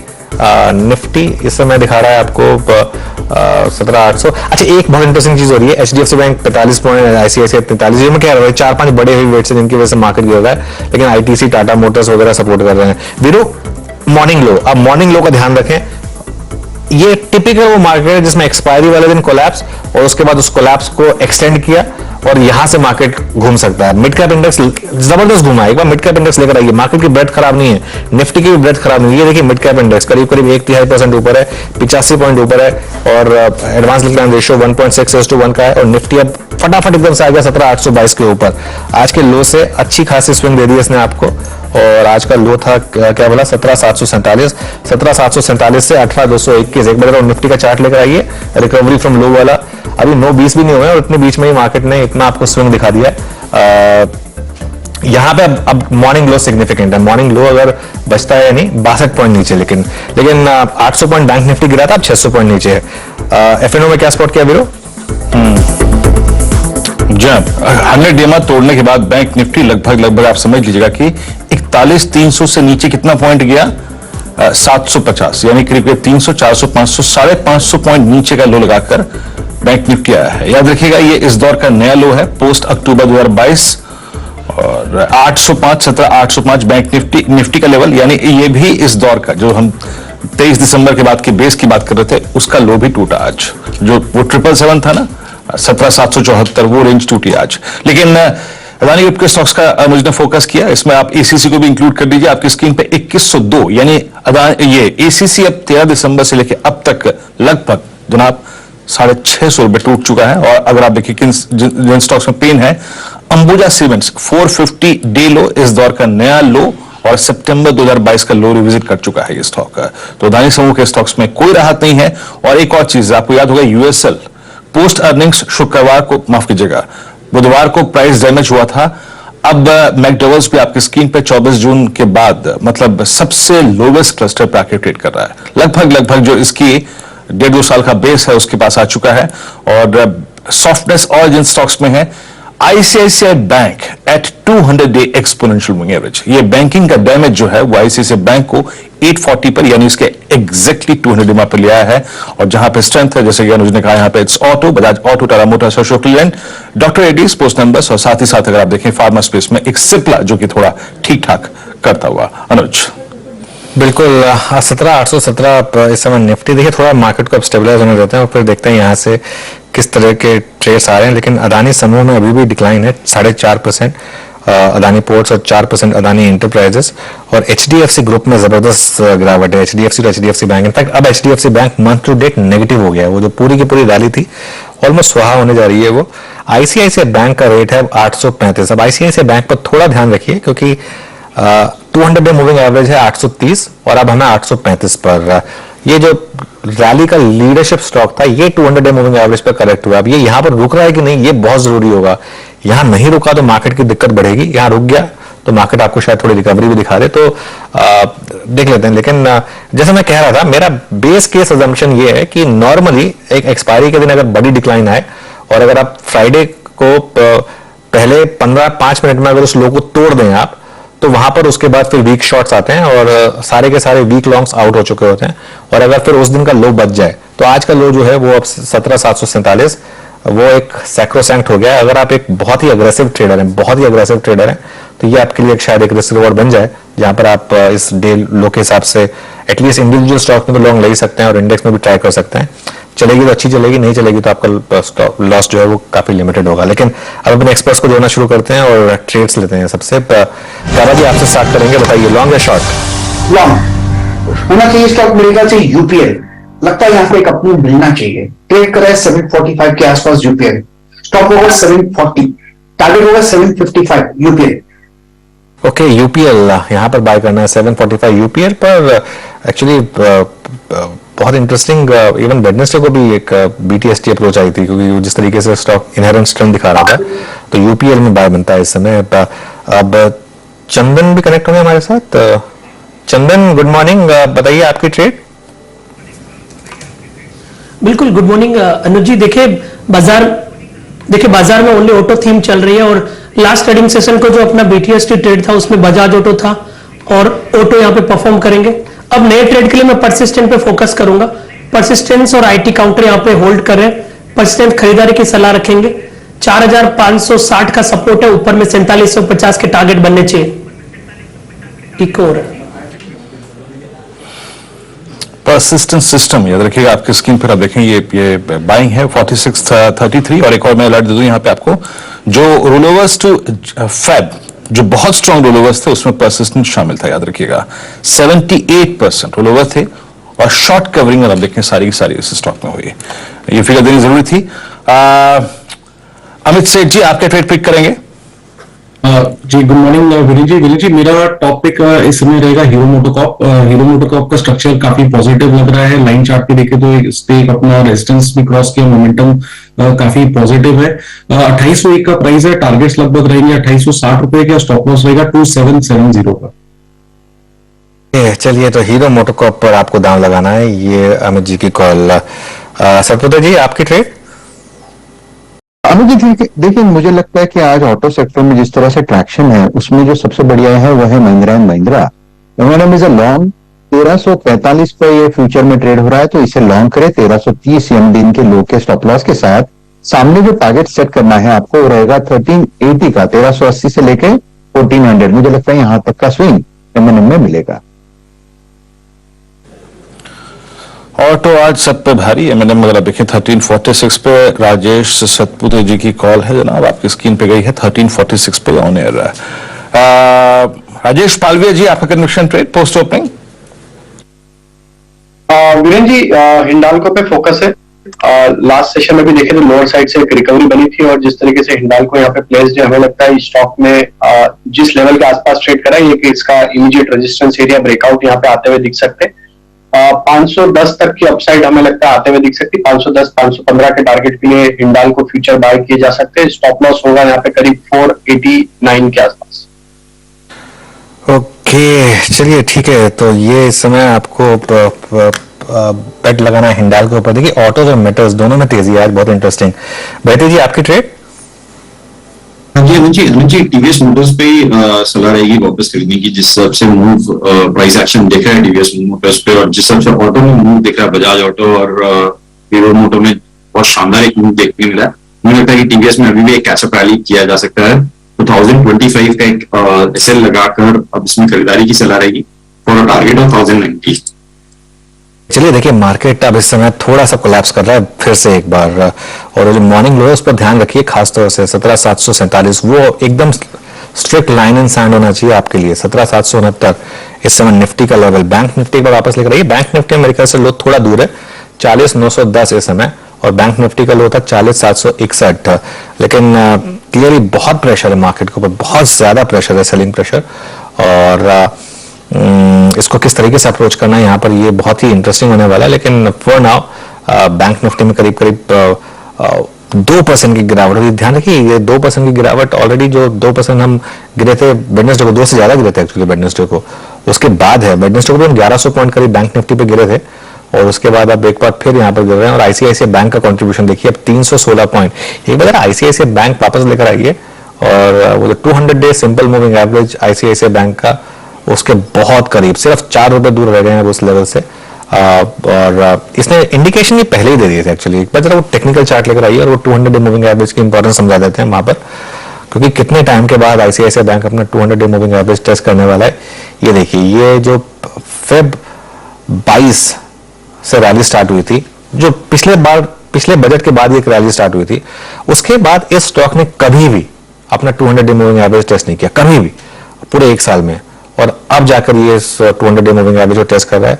50 डे मूविंग एवरेज ब्रेक किया, वहां से एक डिक्लाइन शुरू हुई थी, और अब वहां से करीब 100 रुपए आपको हल्का मिल रहा है ये स्टॉक, और अब 200 डे मूविंग एवरेज के करीब मेक और ब्रेक जोन है ये। गाबा जी एक बार आईसीआईसीआई बैंक का टेक्निकल चार्ट देखिए, ऑलमोस्ट मेक और ब्रेक जोन पर। यहां पर पोर्टफोलियो इन्वेस्टर्स को बाय करना चाहिए या अभी अवॉइड करना चाहिए? मेरे ख्याल से अवॉइड करना चाहिए। गुड मॉर्निंग अनुज। यहाँ पर वीकनेस काफी है। अगर वीकली चार्ट देखें आईसीआईसीआई बैंक का, तो ब्रीच हुआ है 855 जोन, उसी लो लेवल ब्रीच ओपन हो गए हैं। अब ट्रेड कर रहा है 860 के आसपास। मुझे लगता है 800 भी पॉसिबल है आईसीआईसीआई बैंक में, और आईसीआईसीआई बैंक में नीचे आता है तो बैंक में कितना पेन हो सकता है, मुझे भी लगता है। हाँ, आज भी अगर किसी को शॉर्ट करना है तो 840 का स्टॉप लगाइए। जब तक वो ब्रीच नहीं होता तब तक जो भी जारी होगी शॉर्टिंग अपॉर्चुनिटी रहेगी आईसीआईसीआई बैंक की। ठीक है, चलिए देखिए, मार्केट को इस समय सहारा है सिर्फ एक सेक्टर का, वो है ऑटोज। लेकिन प्रॉब्लम यह है कि वो सेक्टर इतना बड़ा नहीं है। टाटा मोटर 7.5% ऊपर है, अशोक लेलैंड 3.5% ऊपर है, टीवीएस मोटर में बाइंग है, एक्साइड ऑटो एंसिलरी स्पेस से वहां पर थोड़ी सी बाइंग है। तो ये कुछ स्टॉक्स हैं जो इस समय अच्छा कर रहे हैं। लेकिन पार्थिव है क्या अभी हमारे साथ? अच्छा, पार्थिव नहीं हमारे साथ। महेश्वरी जी को जोड़ लेते हैं फिर। महेश्वरी जी गुड मॉर्निंग।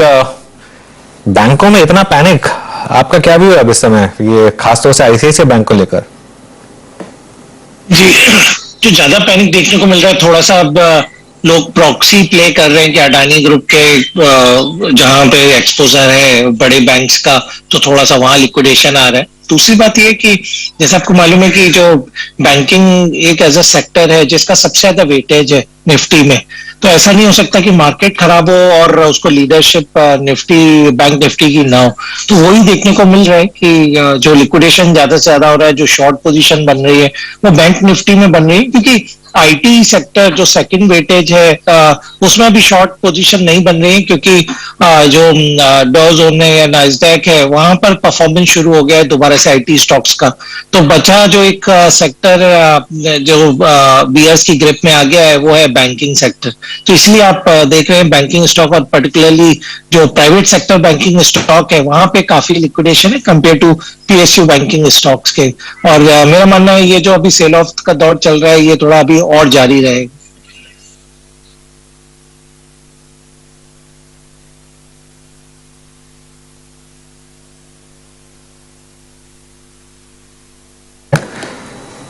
वीरो के ऑडियो में कुछ प्रॉब्लम है तो वीरो के पास जाएंगे वापस।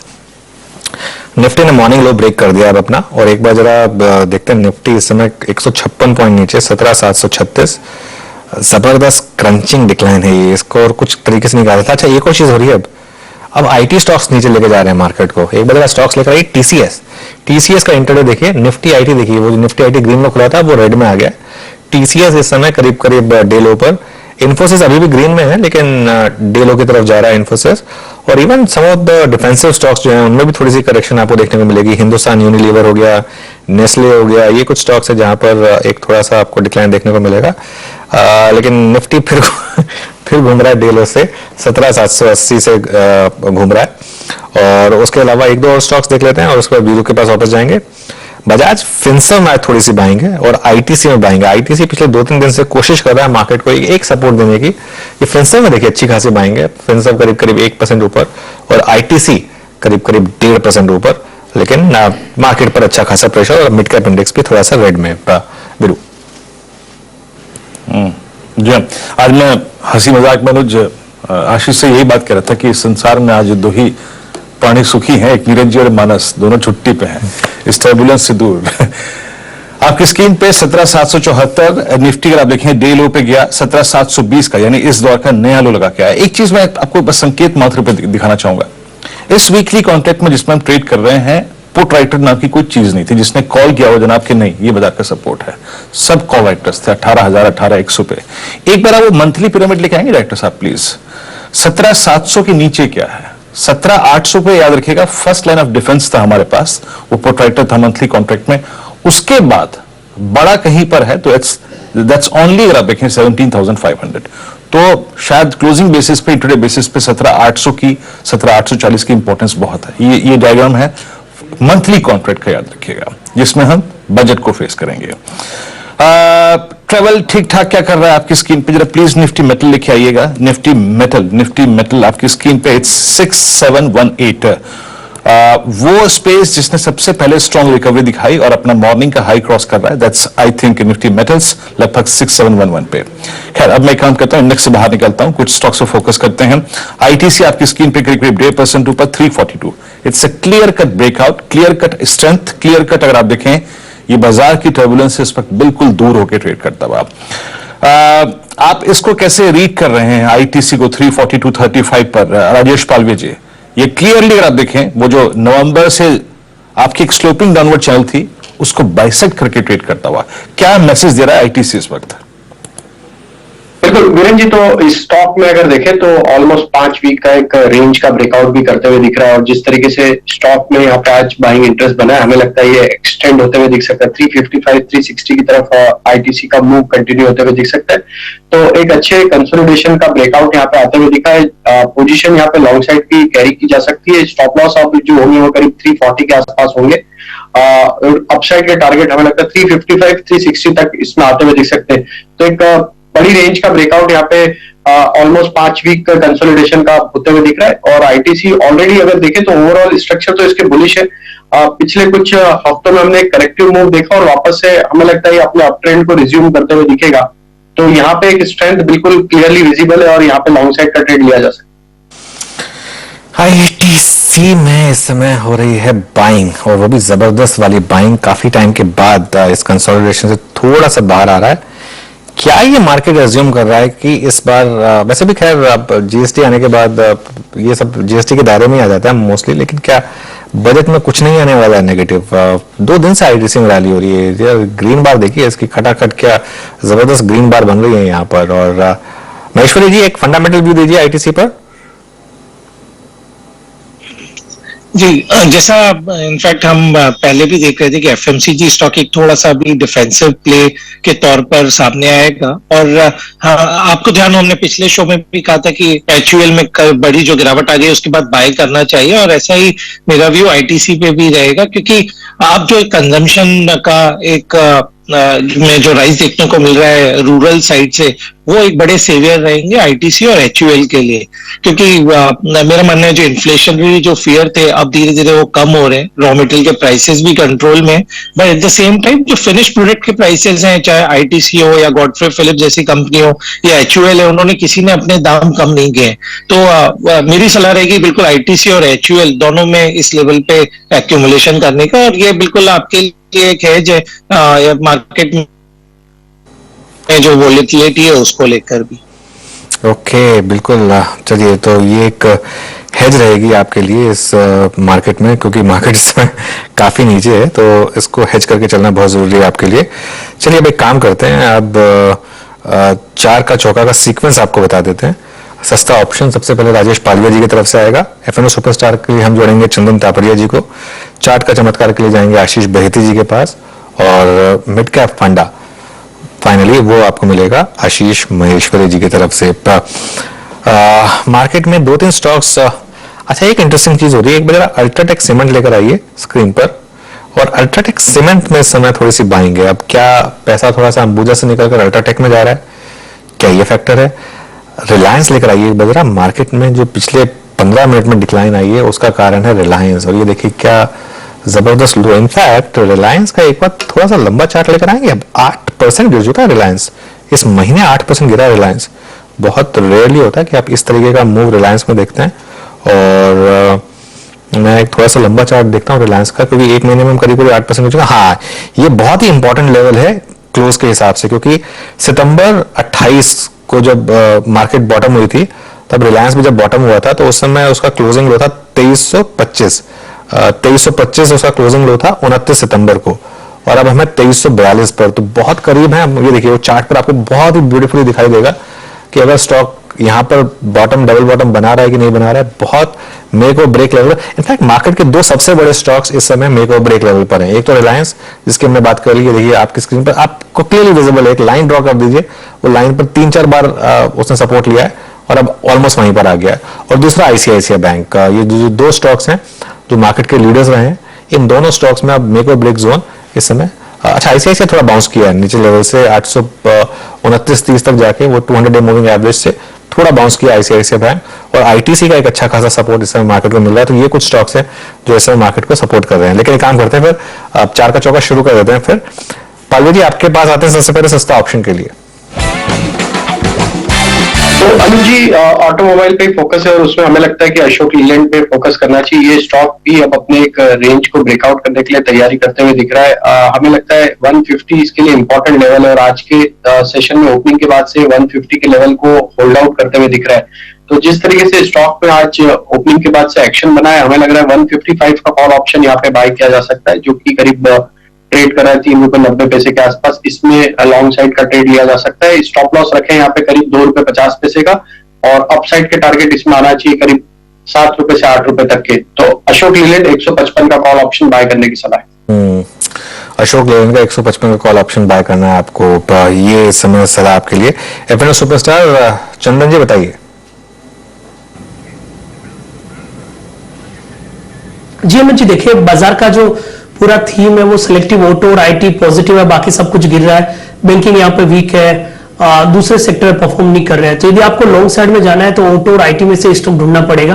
तो अगेन ऑटो काउंटर में पॉजिटिव व्यू है, इवन आप रोल ओवर डेटा देखें या सेटअप देखें।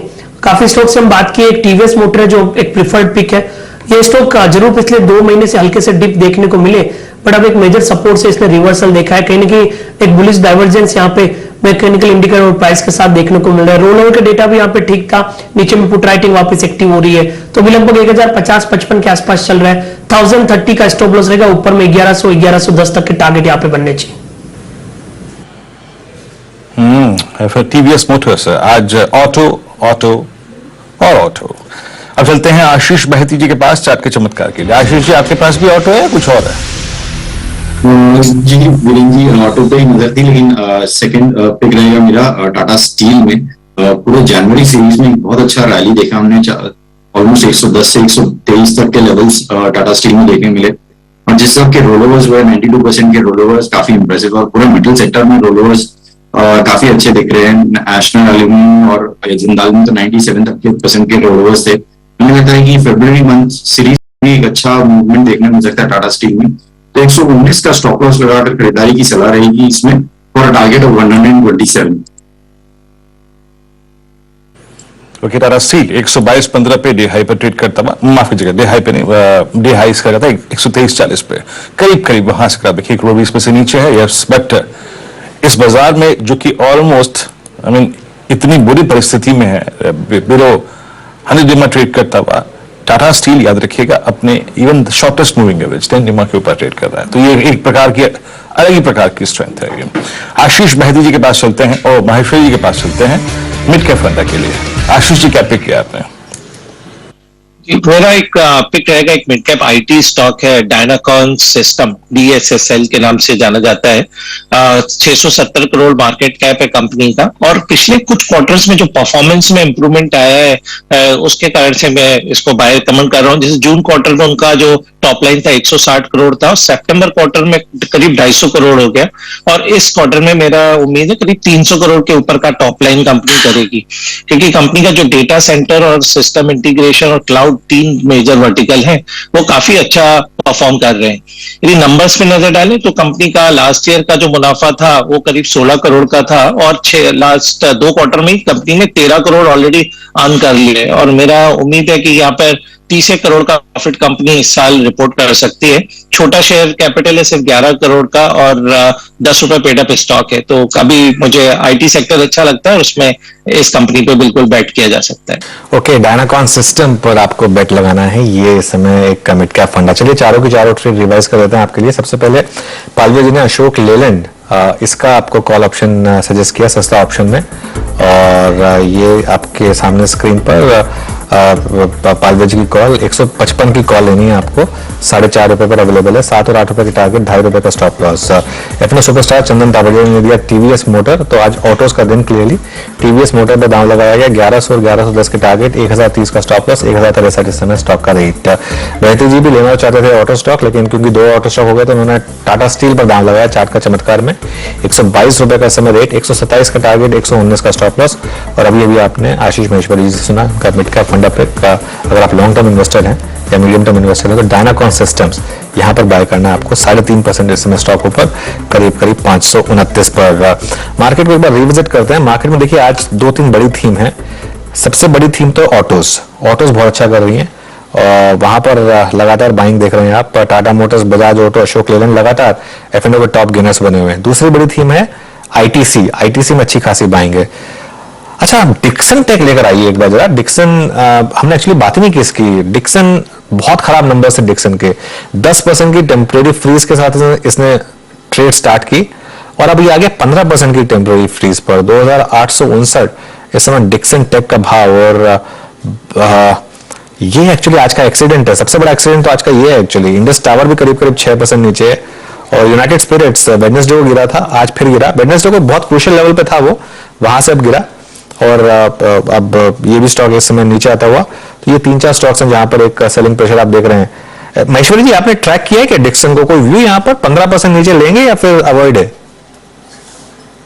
देखिए, 2 इशू है इसमें, क्योंकि जो लास्ट क्वार्टर से इस क्वार्टर में जो डिक्लाइन आया है काफी स्टीप डिक्लाइन आया है। 77 करोड़ उनका प्रॉफिट था प्रीवियस क्वार्टर में, इस बार 51 करोड़ का ही यहाँ पे प्रॉफिट रह गया है, तो थोड़ा सा यहाँ पर डिसअपॉइंटिंग रिजल्ट्स के कारण से सेलिंग है स्टॉक में। दूसरी बात यह है कि ये टिपिकली एफआई हैवी स्टॉक है। यदि आप इसमें शेयर होल्डिंग में नजर डालें तो करीब 16-17% एफआई होल्डिंग है, और करीब इतनी होल्डिंग इंस्टीट्यूशंस की भी है। और जैसा हमें मालूम है कि अभी थोड़ा सा जहां जहां पर रिजल्ट अच्छे नहीं आ रहे वहां पर स्टॉक्स में काफी पनिशमेंट आ रहे हैं, तो मुझे लगता है कि स्टॉक पे अभी भी बार्गेन हंटिंग नहीं करना चाहिए, और गिरावट आ सकती है, क्योंकि इसमें जो रिटेल पार्टिसिपेशन है, ट्रेडर पार्टिसिपेशन वो उतना नहीं है, और ज्यादा इंस्टीट्यूशनल प्ले है। तो मेरी सलाह रहेगी कि 2500 रुपए के आसपास इस स्टॉक में एंट्री की जाए। जी हाँ, 2500 सही शब्दों का इस्तेमाल किया अनुज ने यहाँ पे। Accident of the days Dixon, याद रखिएगा इसने फरवरी 2020 पे ये मूव शुरू किया था, जब ये स्टॉक 2800 रुपए से 6303 का हाई लगाया था। यानी टेक्निकली स्पीकिंग अपने हाई से जो कि इसने छुआ था अक्टूबर 2011 में, ये अब आधा हो चुका है। और आप समझ लीजिएगा कि एक बेस बहुत बड़ा जो कि फरवरी 2021 से प्रिवेल कर रहा था, मौजूद था चार्ट्स पे, वो सिंक हो चुका है अब। Tata Motors now its top gainer, it's 451.45 day high की डिरेक्टरी में ट्रेड कर रहा है। Bajaj auto, Ashok Leyland, Tata Motors, ITC अच्छा करते हुए, टीवीएस मोटर्स का स्विंग अगर आप देखें उसको डे हाई पर ले आया है। TVS now at day high 1065। Rajesh Palvi ji 1066, अच्छा मूव देता हुआ ये स्विंग अभी और कहां तक जा सकता है, और क्योंकि सबसे ज्यादा पिटाई भी इसी स्टॉक की हुई थी, बहुत क्लोज चला गया था अपने 200 EMA के आसपास। आपका व्यू, ये स्विंग कहां तक जा सकता है? 1104, 1100 या फिर 1095 की ट्रैजेक्टरी आप एक्सपेक्ट कर सकते हैं इस स्टॉक पे? बिल्कुल, देखिए लॉन्ग टर्म सेटअप तो इसके पॉजिटिव, पिछले 3 महीनों में जरूर एक करेक्टिव फेज यहाँ पे देखने को मिला और अब वापस स्टॉक में जिस तरीके से रिकवरी यहाँ पे आते हुए दिखी करेक्शन के बाद, हमें लगता है ये मोमेंटम अगर इसको 1080 के ऊपर ले जाने में कामयाब होगा तो नेक्स्ट टारगेट तो इसके बड़े बनेंगे, जो कि फिर 1150 की तरफ भी आते हुए दिख सकते हैं। तो जिन्होंने भी लोअर साइड पे पोजीशन लिया बिल्कुल बने रहना चाहिए, क्योंकि एक रिकवरी का अटेम्प्ट यहाँ पे आते हुए दिख रहा है। तो इमीडिएट 1080-85 हमें लगता है वहां तक तो ये स्टॉक मूव कंटिन्यू करेगा। वो लेवल को थोड़ा सा एक बार रिव्यू करेंगे, अगर वो ब्रेकआउट होते हैं तो 1150 के टारगेट आएंगे। करंट लेवल से अभी जिनके पास लॉन्ग साइड का ट्रेड है वो होल्ड रखे, स्टॉप लॉस अब यहाँ पे 1040 के आसपास ट्रेल कर ले। ओके चलिए, तो ये है इस समय टीवीएस मोटर पर कॉल। एक बार जरा आप अमित जी को लेकर आइए स्क्रीन पर। उनका आईटीसी ट्रेड खुलते ही जो उन्होंने पिक किया था उसका अभी अभी टारगेट मीट हुआ है, तो वो ट्रेड वापस लेकर आते हैं, वो टारगेट हिट की स्टैंप लगाते हैं। एक टफ मार्केट में अमित जी टारगेट हिट हुआ आपका, तो सबसे पहले तो मुबारक उस चीज के लिए। अब बताइए टारगेट रिवाइज करेंगे या प्रॉफिट बुकिंग? जी अनुज जी, इंट्राडे ट्रेडर्स को तो यहाँ पे बुक डेफिनेटली करना चाहिए, लेकिन पोजिशनली जहाँ पे ये ओपन हुआ उसका लो दैट इज 341 के गैप अप के साथ खुला था, उसको स्टॉप लॉस लगा के पोजिशनली अगर किसी ने होल्ड करना तो मुझे लगता है 360 से 365 के टारगेट्स आईटीसी में पॉसिबल है। ओके, आईटीसी में टारगेट्स पॉसिबल है। एक बार जरा अदानी ग्रुप स्टॉक्स को वापस लेकर आइए स्क्रीन पर। अदानी टोटल गैस लेकर आइए एक बार। हालांकि लो से थोड़ी रिकवरी है, 20% तक गिर गया था ये, और 20% से अब थोड़ा 6% रिकवर हुआ है, करीब करीब 14% नीचे, ऑलमोस्ट 20% तक चला गया था टोटल गैस। उसके अलावा अदानी ट्रांसमिशन भी करीब करीब 20% नीचे था, वहां से अब 12% नीचे रह गया, तो करीब करीब 8% का मूव इंट्राडे लेकर आएंगे तो बेटर रहेगा एक्चुअली। 12% का मूव अब वहां पर रह गया अदानी ट्रांसमिशन का ये। और अदानी ग्रीन भी करीब करीब 18% तक नीचे गया था। अदानी ग्रीन अब रह गया है करीब करीब 9% नीचे। तो लोअर लेवल से क्लियरली रिकवरी है, 1564 से 1677, इस समय करीब करीब 100 रुपए की रिकवरी वहां पर है। लेकिन हाँ, प्रेशर तो है स्टॉक्स पर। और निफ्टी लगातार मॉर्निंग लोज रिविजिट कर रहा है, मतलब हिट 17,752 इस समय निफ्टी, लो था 17,715। और बैंक निफ्टी भी लगातार लोज टेस्ट कर रहा है, 40,874 इस समय बैंक निफ्टी का भाव। और एक बार निफ्टी स्टॉक्स एक बार और रिविजिट करते हैं। आईसीआईसीआई बैंक अब टॉप लूजर निफ्टी का करीब करीब 3% नीचे, और एचडीएफसी ट्विंस यहाँ पर भी एक अच्छी खासी डिक्लाइन है। तो ये कुछ स्टॉक्स हैं जो इस समय एक सेलिंग प्रेशर झेल रहे हैं। लेकिन यहाँ से एक बार एचडीएफसी बैंक को रिविजिट करते हैं, इसका स्लाइटली लंबा चार्ट लेकर आई, क्योंकि आपको याद होगा पिछले मंडे वहां से रैली स्टार्ट हुई थी इसमें, पिछला नहीं एक्चुअली यही मंडे यहाँ से रैली स्टार्ट हुई थी इसमें। जब वो नंबर्स आए थे उसके बाद स्टॉक थोड़ा सा गिरा था, उसके बाद वो एक वन डे रैली आई थी उसमें। अब ऑलमोस्ट हम उसमें 2 कैंडल्स तो नेगेट कर चुके हैं, अब तीसरी कैंडल जो सबसे बड़ी वाली कैंडल थी उसको भी नेगेट कर रहे हैं या नहीं कर रहे हैं? गाबा जी एक बार जरा, हाँ ये देखिए जो 4-5 बड़ी कैंडल्स बनी थी, एक बार जरा इसका टेक्निकल चार्ट देखिए गाबा जी, बताइए एचडीएफसी बैंक पर व्यू आपका। इसमें जो क्रूशियल सपोर्ट है एचडीएफसी बैंक में वो भी 1580 के आसपास है। एग्जैक्ट प्रिसाइज तो नहीं है, लेकिन 1583, 85 जोन्स है यहाँ पर स्ट्रॉन्ग सपोर्ट, उसके ऊपर होल्ड कर रहा है। अगर इसके ऊपर सस्टेन करता है तो अब भी ठीक है, लेकिन अगर ये ब्रीच रहता है तो फिर काफी गिरावट आ सकती है, फिर वो 1500 का जोन भी देखेंगे। मुझे लगता है कि अब साइडवेज जोन पर ट्रेड बनता नहीं है आज, शायद यहाँ पर सपोर्ट ले 1580, 85 के आसपास, लेकिन ट्रेड नहीं बनता। ओके, देखिए 16 तारीख को ये बंद हुआ था 1585 पर, वहां से रैली शुरू हुई, 17 को बंद हुआ ये 1608 पर, और अब हम आ गए 1614 पर। वो जो एक उसके बाद जो सबसे बड़ी कैंडल बनी थी जो 1608 से उसको 1637 पर ले गई थी, और ये सब रिजल्ट से पहले हुआ था बाय द वे। उसके बाद 1644 एक कंसोलिडेशन आया, उसके बाद 1660, 1673, 1695 ये क्लोज, उसके बाद 1695 वाला सीधा एक दिन में, जैसे कहते हैं ना स्टेयर्स लिए ऊपर जाते वक्त नीचे सीधा एलिवेटर, और 2 दिन में सीधा वापस 1616 का रेट इस समय एचडीएफसी बैंक पर। चलिए अब यतिन के पास जाते हैं और जानते हैं आज के stocks of the day. Yatin good morning, क्या stocks of the day? Obviously आपने अदानी ग्रुप के स्टॉक्स के बारे में डिस्कशन तो कर लिया। ब्रॉडर मार्केट की अगर हम बात करें तो बहुत ज्यादा प्रेशर आपको स्टॉक स्पेसिफिक आता हुआ दिखाई पड़ रहा है, लेकिन जो स्टैंड आउट स्टॉक्स हैं उनके बारे में आज बात करते हैं। ऑटो स्टॉक्स में ऑब्वियसली नतीजे बहुत अच्छे आए थे टीवीएस मोटर्स के, मारुति के, और अब वो ट्रेंड कंटिन्यूड रह रहा है। अगर हम बात करें टाटा मोटर्स, बजाज ऑटो, ये दोनों ही स्टॉक्स के बहुत ही अच्छे रिजल्ट्स आए Q3 के अनुमान के मुकाबले और यहां आपको बहुत बेहतरीन तरीके से प्रदर्शन दिख रहा है। इनफैक्ट टाटा मोटर्स की बात करें तो JLR की रिकॉर्ड आपको वॉल्यूम्स आती हुई दिखाई पड़ी है। Q3 में 80,000 यूनिट्स उन्होंने बेचे हैं। और अगर हम बात करें JLR के मुनाफे की, मार्जिन्स की, तो ऑल फ्रंट्स पे बहुत बेहतरीन तरीके से यहां प्रदर्शन आपको आता हुआ दिखाई पड़ रहा है। स्टॉक इसी वजह से 7% की तेजी के साथ अभी भी कामकाज कर रहा है, जिस दिन मार्केट थोड़ा बहुत प्रेशर में है। सिमिलरली बजाज ऑटो की बात करें तो रिकॉर्ड लेवल्स पे यहां आपको एबिटा मार्जिन आता हुआ दिखाई पड़ रहा है। इनफैक्ट बजाज ऑटो की बात करें तो यहां इनका मार्जिन लगभग 30% के आसपास आता हुआ दिखाई पड़ा है Q3 के लिए। 19% आता हुआ दिखाई पड़ा है Q3 के लिए। मुनाफे में लगभग 22% की आपको वृद्धि देखने को मिली है और एबिटा में 30% का ग्रोथ यहां देखने को मिला है। तो बहुत ही अच्छे मार्जिन एक्सपेंशन के साथ बजाज ऑटो ने अपने नंबर्स डिलीवर किए। शायद इसी वजह से स्टॉक में लगभग 5% की तेजी आपको दिखाई पड़ रही है। और आज का एक्सीडेंट अगर हम बात करें Q3 के लिए तो वह डिक्सन टेक्नोलॉजीज, रेवेन्यू गाइडेंस इन्होंने काटा, 15% स्टॉक नीचे है। और अगर हम सिक्वेंशियल बेसिस पे इसका परफॉर्मेंस देखें तो बहुत ही खराब आपको दिखाई पड़ेगा। इनफैक्ट QOQ बेसिस पे आपको मुनाफे में 33% की गिरावट दिखेगी, रेवेन्यू में 40% का डिक्लाइन दिखेगा, एबिटा में लगभग 23.5% का डिक्लाइन दिखेगा।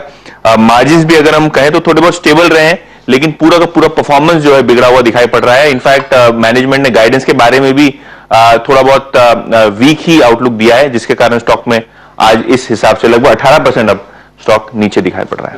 अभी 15% का फ्रीज खुला वहां पर डिक्सन में। यतन शुक्रिया ये जानकारी रखने के लिए। अभी 15% का फ्रीज खुला और अब 19% नीचे हो गया और ये लग रहा है कि अब शायद 20% वाली फ्रीज पर जाकर ये स्टॉक टिकने की तैयारी कर रहा है, क्योंकि -19 इस समय स्टॉक का रेट। एक बार जरा इंटरडे लेकर आते हैं यहां पर। अब वीरो पता नहीं, मतलब ये लोग आज मेरे ख्याल से इस पूरे अर्निंग सीजन का सबसे बड़ा एक्सीडेंट है। हालांकि अर्निंग सीजन यंग ही है, लेकिन सबसे बड़ा एक्सीडेंट है। और मैं नंबर्स देख रहा था, क्योंकि टॉप लाइन जो एक्सपेक्टेशन थी 3466 करोड़ की और टॉप लाइन आई 2405 करोड़, मतलब 1000 करोड़ का मिस, 33% का मिस करीब जो टॉप लाइन में आई, वो पूरा का पूरा ट्रांसलेट कर रही है। हालांकि नंबर्स मार्जिन बेटर थे एक्सपेक्टेशन से, लेकिन अगर टॉप लाइन इतना खराब आएगा तो फिर क्या नंबर्स आएंगे, उसके लिए देखिए अब 19% स्टॉक नीचे है वीरू।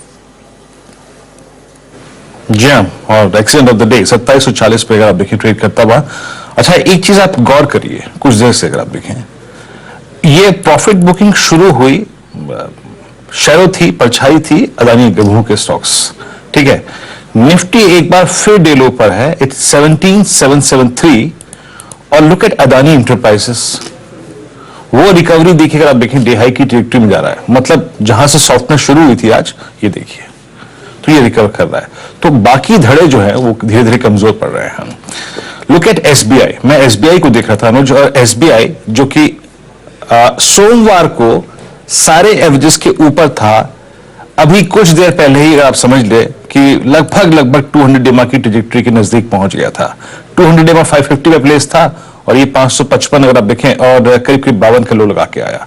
आशीष महेश्वरी जी, 3 दिन में SBI से अगर आप देखें इतना स्ट्रॉन्ग एग्जिट हुआ है कि पूछे मत। बुधवार की हैवी सेलिंग, आज की सेलिंग, आपका व्यू क्या है इस वक्त SBI पर 558 पे? आई मीन ये 2 दिन से जो इश्यूज रेज हुए हैं मार्केट में और PSU बैंक्स में जो डैमेज हुआ और इस ग्रुप के तरफ जो PSU बैंक्स का एक्सपोजर है, आपने रीड किया होगा, आप लोगों ने अपने क्लाइंट से व्यू शेयर किया होगा, आप SBI पे क्या अप्रोच रख रहे हैं, आप PSU बैंक्स पे क्या अप्रोच रख रहे हैं?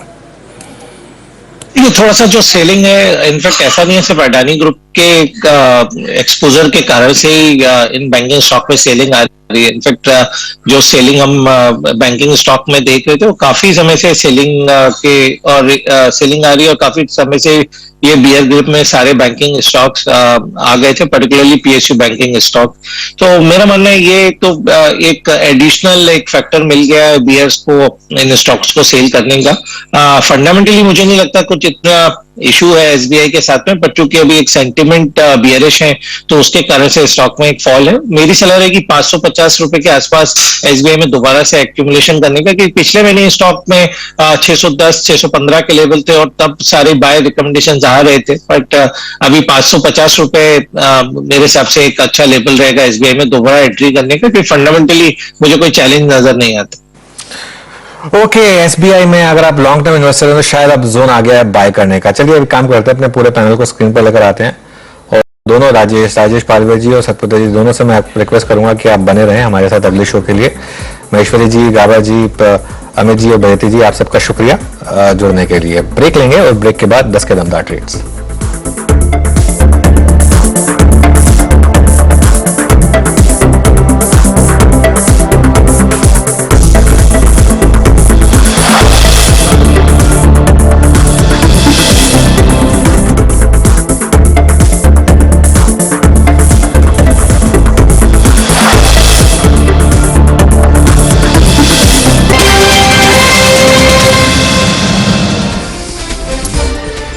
दस के दमदार ट्रेड्स में आपका स्वागत है। मैं हूं अनुज सिंगल, मेरे साथ वीरू जुड़ेंगे शो में और हमारा साथ देंगे राजेश सतपुते और राजेश पालविया और सेंट्रम ब्रोकिंग के नीलेश जैन और इनक्रेड इक्विटीज के गौरव बिस्सा, वो भी जुड़ेंगे हमारे साथ।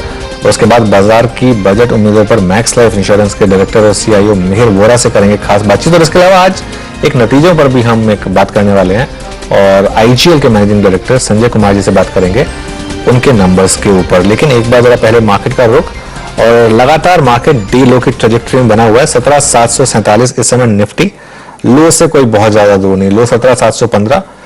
बैंक निफ्टी का एक बार चार्ट लेकर आइए, देखिए बैंक निफ्टी इस समय 40,882 और बैंक निफ्टी में हालांकि हल्की सी रिकवरी है लोअर लेवल से, लो था 40,733 और अब बैंक निफ्टी 40,889 के करीब। 100-150 पॉइंट की रिकवरी है जरूर बैंक निफ्टी में, लेकिन ओवरऑल ट्रेंड जो है वो वीक ही है और सबसे ज्यादा प्रेशर मार्केट पर डाल रहा है बैंकिंग पैक। ICICI बैंक खासतौर से 3% नीचे, HDFC ट्विंस, HDFC बैंक 2.5% नीचे, HDFC 2.5% नीचे और अदानी समूह, अदानी पोर्ट्स 3% नीचे, अदानी इंटरप्राइजेस हालांकि रिकवर हुए स्टॉक्स, और SBI पर अच्छा खासा सेलिंग प्रेशर है, करीब 1.5% नीचे SBI। रिलायंस पर अच्छा खासा सेलिंग प्रेशर, 1.5% नीचे रिलायंस। तो ये कुछ स्टॉक्स हैं जो इस समय सेलिंग प्रेशर झेल रहे हैं। तेजी कहां हो रही है? तेजी हो रही है ऑटोज में, टाटा मोटर्स और बजाज ऑटो, इनमें तेजी है। और थोड़ा सा वीरू मुझे लग रहा है ITC ऊपर है, शायद आज ट्रेडर्स को इसका सहारा है, इसका स्टॉक का और इसके प्रोडक्ट्स का, वही सहारा है इस समय ट्रेडर्स को। हाँ बिल्कुल, इसके प्रोडक्ट्स का और ITC का सहारा है।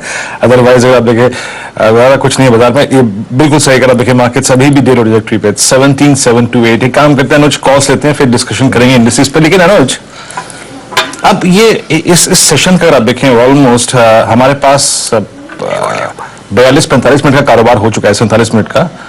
डिसाइसिवली हम 17,800 की ट्रेजेक्टरी के नीचे हैं। और अब आप देखिए ना, ये थोड़ी सी जो पहले अदानी, फिर अगर आप देखें सारे बैंक्स, रिलायंस में सॉफ्टनेस बढ़ती हुई, अगर ये ट्रेजेक्टरी के नीचे हम मेंटेन रहे 17,800, यानी मोर और लेस वो जो 26-23 दिसंबर से लेके अब तक मतलब का जो बेस था, वो हम वॉलेट बहुत डिसाइसिवली करके उसके नीचे सस्टेन कर रहे हैं। इससे व्यू क्या बनता है? नहीं, बहुत अच्छा सवाल पूछा आपने। देखिए 2-3 चीजें मैं कहूंगा। एक तो ये डिक्लाइन जो है ये बजट से ठीक पहले आ रही है और कुछ ना कुछ तो बिगड़ा है यहाँ पर। अच्छा, वो अब रिपोर्ट कितनी सच है कितनी गलत है देखिए हम कह नहीं सकते, ठीक है ना, लेकिन उसकी वजह से मामला थोड़ा तो बिगड़ा है, वरना इस तरीके से एकदम से कोलैप्स नहीं होता मार्केट, और खासतौर से बैंक निफ्टी। लेकिन देखिए बिल्कुल एक चीज मैं कहूंगा, ये देखिए फिर इंपॉर्टेंट चीज आ गई है, बजट में रह गए हैं सिर्फ 5 दिन और मार्केट काफी टाइम से थोड़ा सा परेशान था वैसे भी बजट से पहले। और एक चीज ध्यान रखिएगा, निफ्टी अब बहुत ही इंपॉर्टेंट क्लस्टर को टेस्ट करने वाला है। 200 एक्सपोनेंशियल मूविंग एवरेज है 17,500 पर, मेरे ख्याल से आपके पास एग्जैक्ट लेवल होगा, मेरे पास नहीं है, लेकिन 17,500 के आसपास है। और 200 सिंपल मूविंग एवरेज है 17,250 पर।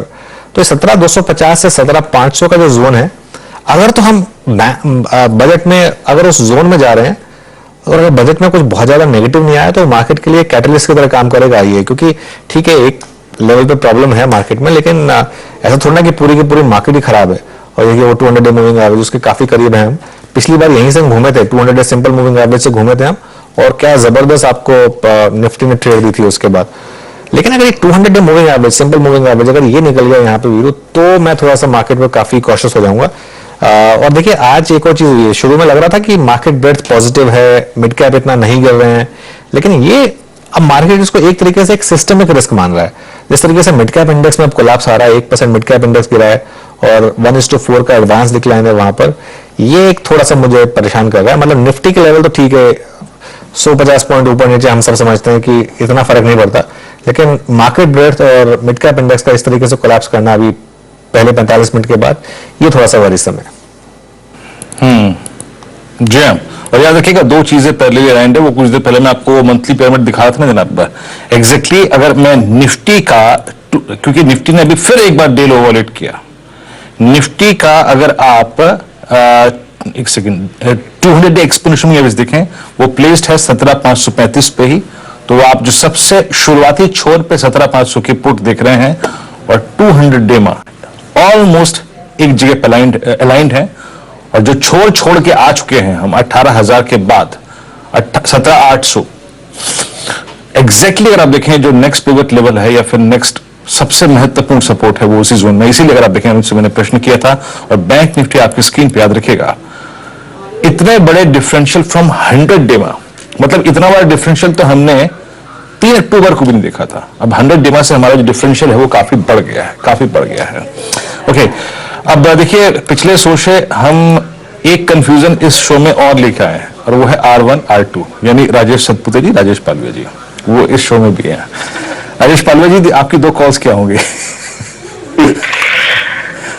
तो वीरेन जी, एक शॉर्ट और एक लॉन्ग है। शॉर्ट साइड में वोल्टास के साथ जाना चाहेंगे। स्टॉक में कंटिन्यूस बेसिस पे अगर हम देखें तो एक मंथली बेसिस पे भी देखें तो स्टॉक में एक लोअर लो फॉर्मेशन हमने पिछले कुछ 7-8 महीनों से देखा है। जिस तरीके की वीकनेस वोल्टास यहाँ पे दिखा रहा है, हमें लगता है ये फर्दर और एक्सटेंड होगी। 740 और 735 ये लोअर साइड के टारगेट हमें लगता है आते हुए दिख सकते हैं। स्टॉप लॉस होगा करीब 759 के आसपास। तो वोल्टास फ्यूचर शॉर्ट करने की सलाह, 735 लोअर साइड का टारगेट है। और जो लॉन्ग साइड का ट्रेड हमें लगता है जो लिया जा सकता है करंट लेवल पे वो रहेगा ऑटोमोबाइल स्पेस से ही। और हमें लगता है ऑटोमोबाइल में जिस तरीके की स्ट्रेंथ है यहाँ पे अशोक लीलैंड पे ही फोकस रहेगा हमारा। अशोक लीलैंड में हमें लगता है एक अच्छा मूव आते हुए दिख सकता है। तो अशोक लीलैंड फ्यूचर बाय करने की सलाह रहेगी। 152 के आसपास ट्रेड करा, इसमें अपसाइड के टारगेट 158 160 तक आते हुए दिख सकते हैं। स्टॉप लॉस होगा करीब 148 के आसपास। जैम वोल्टास आपकी सेल कॉल है जनाब, और क्या दौर रहा ये स्टॉक 2022 इसके लिए, और क्या 2022 क्यों कहूं मैं, ये लास्ट 7 महीने जनाब ये स्टॉक लगभग 1300-3300 रुपए से रिट्रेस होकर 750, यानी अगर मैं टेक्निकली देखूं चार्ट तो जो नवंबर 2020 में रैली शुरू हुई थी उसमें ये स्टॉक 750 रुपए से करीब 1350 का हो गया था। वो पूरा का पूरा जो बुल रन का एडवांटेज था ना, इसने पूरा सरेंडर कर दिया। वाइट गुड सेगमेंट में कैपिटल गुड्स में देखें सबसे खराब दशा रही इस स्टॉक की। एक बाय एक sell, Voltas sell, buy Ashok Leyland. और राजेश सतपुते जी आपके 2 कॉल्स करेंगे। जी देखिए 2 कॉल्स रहेंगे, इसमें एक बाय रहेगा एक सेल रहेगा। यहाँ पे अगर आपको सेल करना है then I would like to short Tata chemical. इसका स्ट्रक्चर मुझे लगता है वीक है, 10 DMA 20 DMA पे एक डाइवर्जेंस है, और जो वीकनेस यानी आपको एक रेजिस्टेंस प्रोवाइड कर रही है। तो मुझे लगता है टाटा केमिकल आज टूटेगा, कम से कम 910 का इसका टारगेट होगा। सो सेल करें, स्टॉप लॉस थोड़ा सा डीप रखूंगा क्योंकि मार्केट बहुत चौफी है।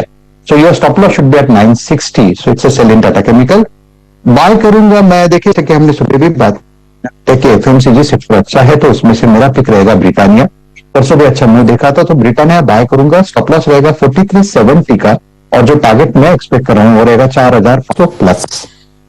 ओके, तो ब्रिटानिया इस पर आपको करना है बाय। गौरव बिस्सा जी भी जुड़ गए हमारे साथ। गौरव जी गुड मॉर्निंग, आपकी ट्रेड्स?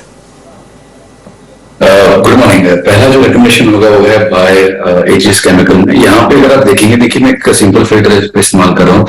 तो इतने गिरावट होने के बाद में ना, कार्नेज होने के बाद में मिड कैप स्टॉक्स जो अभी भी अपने 55, 80 एंड 200 DMA के ऊपर चालू है, तो उसका मतलब उनका ट्रेंड काफी स्ट्रॉन्ग है। तो एजिस ऐसा है जो सभी एजिस के ऊपर फिलहाल ट्रेड कर रहा है। तो मुझे लगता है कि यहाँ पे एक अच्छा मौका आपको देखने मिल सकता है और एक मिल सकती है। तो यहाँ पे आप बाय करके चल सकते हैं। आपका जो स्टॉप लॉस होगा वो 335 को होगा, ओवर 360 के लिए एजिस केमिकल को बाय कर सकते हैं। दूसरा रिकमेंडेशन जो है वो ONGC में होगा। यहाँ पे आप देखें तो ओवरऑल काफी स्टेबल रहा है, और यहाँ पे मैं वो स्टॉक्स देख रही हूँ जहाँ पे बहुत जल्दी मुझे मूव देखने मिल जाए, क्योंकि काफी अनसर्टन हो रहा है मार्केट भी। यहाँ से बाउंस बैक आ भी सकता है और सस्टेन डाउनफॉल कर सकता है। तो यहाँ पे मैं कहूंगा एक बार 142 के स्टॉप लॉस से आप ONGC बाय कर सकते हैं। 165 इसमें लक्ष्य होगा। चलिए तो ठीक है, ये इस समय इस गौरव जी कॉल। नीलेश जी गुड मॉर्निंग, आपकी कॉल लेते हैं और उसके बाद एक मैनेजमेंट को जोड़ेंगे। नीलेश जी बताइए। Very good morning to Anuj ji and सभी को। देखिए एक खरीदारी और बिक्री का ट्रेड है, खरीद के चलने की सलाह होगी टीवीएस मोटर को। ऑटो स्पेस काफी अच्छा लग रहा है, अशोक लेलैंड भी अच्छा लग रहा था, वहां पे ऑलरेडी रिकमेंडेशन आ चुकी है। टीवीएस मोटर इस पर्टिकुलर काउंटर में अपसाइड ओपन है 1100 तक की, करंट लेवल पे इसे खरीद के चल सकते हैं। 1055 का स्टॉप लॉस होगा एंड 1100 के इमीडिएट टारगेट होंगे, स्पॉट्स के लेवल से। वही बिकवाली का जो ट्रेड हमारे रडार पे आ रहा है वो है एनआईसी हाउसिंग फाइनेंस पे। लगातार ऊपरी स्तरों से एक low bottom and low bottom formation बन रहे हैं, वो यहाँ से एक्सटेंड होता हुआ नजर आ सकता है। नीचे तौर पर 370 तक के टारगेट निकल के आ रहे हैं, 387 के आसपास का स्टॉप लॉस रखना होगा। अच्छा सर, LIC हाउसिंग फाइनेंस आपकी स्कीम पे 381 पे से sell, market at day low. Nifty ने अभी अभी फिर से अपना मॉर्निंग का लो वॉलेट किया, इट्स नाउ 17712। और बैंक निफ्टी जनाब is at morning low. Rajesh Palvi ji एक व्यू ये दीजिएगा कि 17700 के नीचे, अब देखिए लॉजिकली जो महत्वपूर्ण लेवल्स थे, यानी 23 दिसंबर से अब तक का लो वो वॉलेट हो गया, आपका 100 डे में वो वॉलेट हो गया, आपका कोई भी इंपॉर्टेंट स्टॉक फ्यूचर कंट्रीब्यूट नहीं कर पा रहा है। आपके अनुसार टेक्निकल पिक्चर बिलो 17700 की क्या बनती है बहुत शॉर्ट टर्म पर्सपेक्टिव से? 17,700 के नीचे नेक्स्ट लेवल तो 17,500 ही ओपन होते हुए दिख रहा है, क्योंकि देखे तो नेक्स्ट पुट राइटर का कॉन्सेंट्रेशन भी वहीं पे बना हुआ है। तो अब 17,700 के नीचे अगर फिसल जाएंगे हम तो 200 पॉइंट का और कट भी यहाँ पे एक्सटेंड होते हुए दिखेगा, क्योंकि कहीं भी देखे तो लीडरशिप या कहीं से भी सपोर्ट नहीं आते हुए दिख रहा है। एक दो स्टॉक है जो कि मार्केट में ग्रीन टेरिटरी में या इंडेक्स के स्टॉक से जो ग्रीन टेरिटरी में ट्रेड कर रहे हैं, लेकिन बाकी सारे कंपोनेंट वीक है। तो हमें लगता है 17,700 के नीचे एक 200 पॉइंट का कट फर्दर एक्सटेंड होते हुए दिख सकता है 17,500 की तरफ। अब 17,700 तोड़ दिया निफ्टी ने, 17,691 इस समय निफ्टी, और बैंक निफ्टी भी अब 950 पॉइंट नीचे। ये तो एक वन वे डिक्लाइन में इस समय, और क्या कहें, मतलब बिल्कुल जिसे इस समय चीखें निकल रही है लिटरली, मतलब मार्केट्स की, क्योंकि कहीं रुक ही नहीं रहा मार्केट।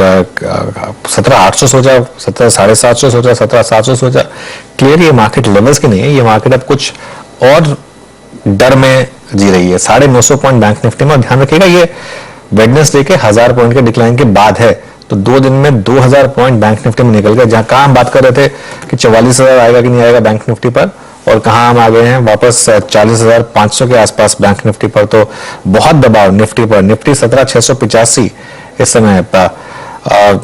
चलिए काम करते हैं, छोटा सा D2 लेते हैं, उसको फटाफट मार्केट के पास आएंगे, ज्यादा D2 नहीं लेंगे, ये मैं प्रॉमिस कर रहा हूं। तीसरी तिमाही में IGL के मुनाफे में तिमाही दर तिमाही आधार पर 33% की कमी आई है, हालांकि आय में उछाल दिखा है। वॉल्यूम अनुमान के मुताबिक रहे, नतीजे और आगे के आउटलुक पर चर्चा के लिए हमारे साथ कंपनी के मैनेजिंग डायरेक्टर संजय कुमार जी जुड़ गए हैं। संजय जी गुड मॉर्निंग, शुक्रिया जुड़ने के लिए हमारे साथ। तो ये प्रॉफिट आपका जो नीचे आया 33% गिरा, ये क्या कोई बेस फैक्टर था या कुछ और रीजन था जिसकी वजह से प्रॉफिट में डिक्लाइन आया आपके? सभी दर्शकों को नमस्कार। हमारा वॉल्यूम जो है वो 8.12 million cubic metre per day था, जो क्वार्टर ऑन क्वार्टर 6% का ग्रोथ है, और हमारा पैट जो है वो 278 करोड़ का आया है इस तिमाही में, जो कि 10% नीचे है पिछले तिमाही से, जो पिछले साल की इसी तिमाही से। 33% जो आप कह रहे हैं वो Q2 इस साल के कंपैरिजन में है, और इसका मेन रीजन ये है कि जो गैस का दाम है, जो गैस हम CNG PNG में इस्तेमाल करते हैं, वो गैस का दाम 1 अक्टूबर से $8.57 पर MMBTU हो गया था, जो उसके पिछले क्वार्टर में $6.1 के लगभग था। तो चूंकि कॉस्ट साइड में इतना प्रेशर आया, उसके कारण हमें थोड़ा सा इसमें हमारा पैट जो है थोड़ा कम आया है इस बार। तो संजय जी लेकिन आपने प्राइस हाइक्स तो लगातार किए हैं, तो वो पूरा कॉम्पेंसेट नहीं हो पा रहा है क्या, या फिर कब तक कॉम्पेंसेट हो पाएगा वो? हम लोग एक्चुअली लॉन्ग टर्म व्यू लेते हैं मार्केट का। हम अपनी प्रॉफिटेबिलिटी की जो विजन है, या जो हमारा मार्केट का विजन है मार्केट शेयर का, उसको मेंटेन करना चाहते हैं, और हमने उस तरीके के प्राइस हाइक्स नहीं लिए हैं जो दूसरे CGD प्लेयर्स ने लिए हैं मार्केट में।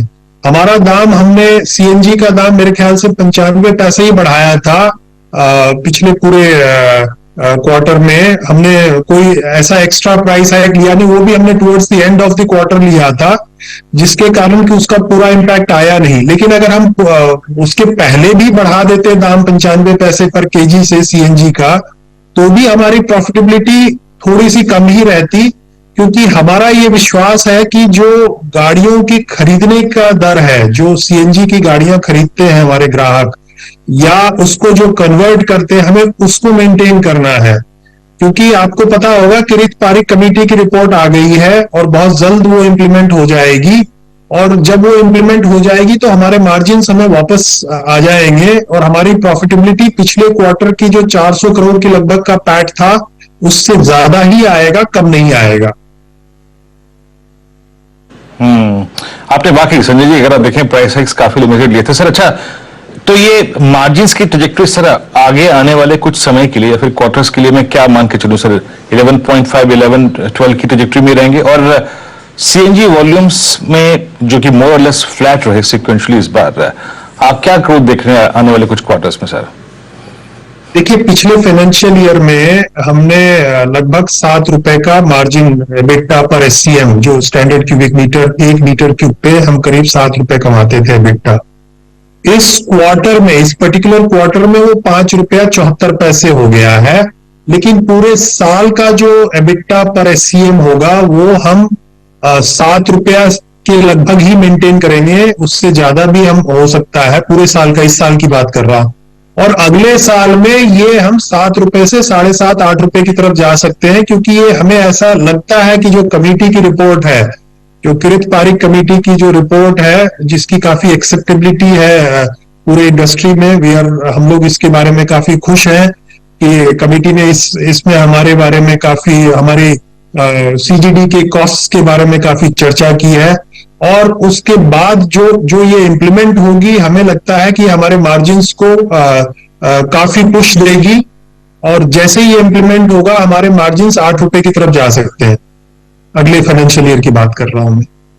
चलिए संजय जी, शुक्रिया जुड़ने के लिए हमारे साथ, और ऑल द बेस्ट आपको अगले क्वार्टर्स के लिए। जो जैसा आपने कहा, एक थोड़ी लॉन्ग टर्म रणनीति है आपकी, थोड़ा वॉल्यूम्स पर फोकस करने के लिए, तो वो शायद आगे जाके फ्रूट बेयर करेगी। मार्केट इस समय 3 महीने के लोज पर निफ्टी, और जबरदस्त डिक्लाइन। एक बार जरा स्टॉक्स लेकर आइए, अंबुजा सीमेंट और एसीसी, फ्रेश डिक्लाइन दोनों में। ये दोनों स्टॉक्स फ्राइडे को, वेडनेसडे को सेलिंग प्रेशर झेल रहे थे। लोअर लेवल से थोड़ी रिकवरी आई थी, लेकिन अब 6.5% अंबुजा नीचे और 5.5% एसीसी नीचे, दोनों एफएनओ स्टॉक्स हैं ऑफकोर्स। तो जबरदस्त सेलिंग प्रेशर इस समय 17,686 इस समय निफ्टी 200 पॉइंट नीचे। ये तो ऑलमोस्ट मिरर इमेज है वेडनेसडे का।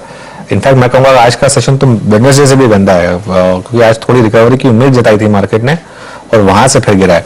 लेकिन अब एक काम करते हैं, बजट से लेकर मार्केट की उम्मीदें और ओवरऑल मार्केट आउटलुक पर मैक्स लाइफ इंश्योरेंस के डायरेक्टर और सीईओ मिहिर वोरा जी जुड़ गए हमारे साथ। मिहिर जी, गुड मॉर्निंग।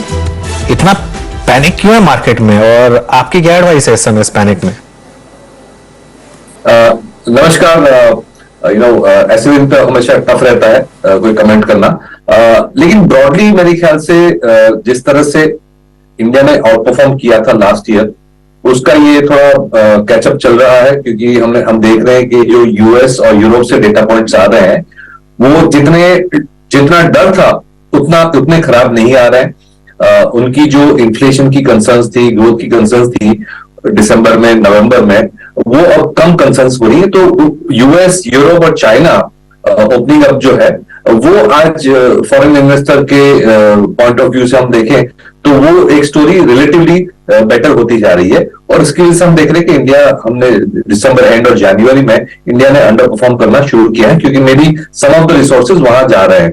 तो मेरे ख्याल से एक थोड़ा ग्लोबल जो माहौल था इतना बुरा नहीं है, और इंडिया ने काफी हद तक आउट परफॉर्म किया था, खास करके जो हमारे बड़े सेक्टर्स हैं, बैंकिंग जो ऑलमोस्ट 35-40% वेटेज रखता है इंडेक्स में, तो उसमें मेरे ख्याल से सबसे ज्यादा बिकवाली आ रही है, क्योंकि सम अमाउंट ऑफ रीएलोकेशन हो रही होगी।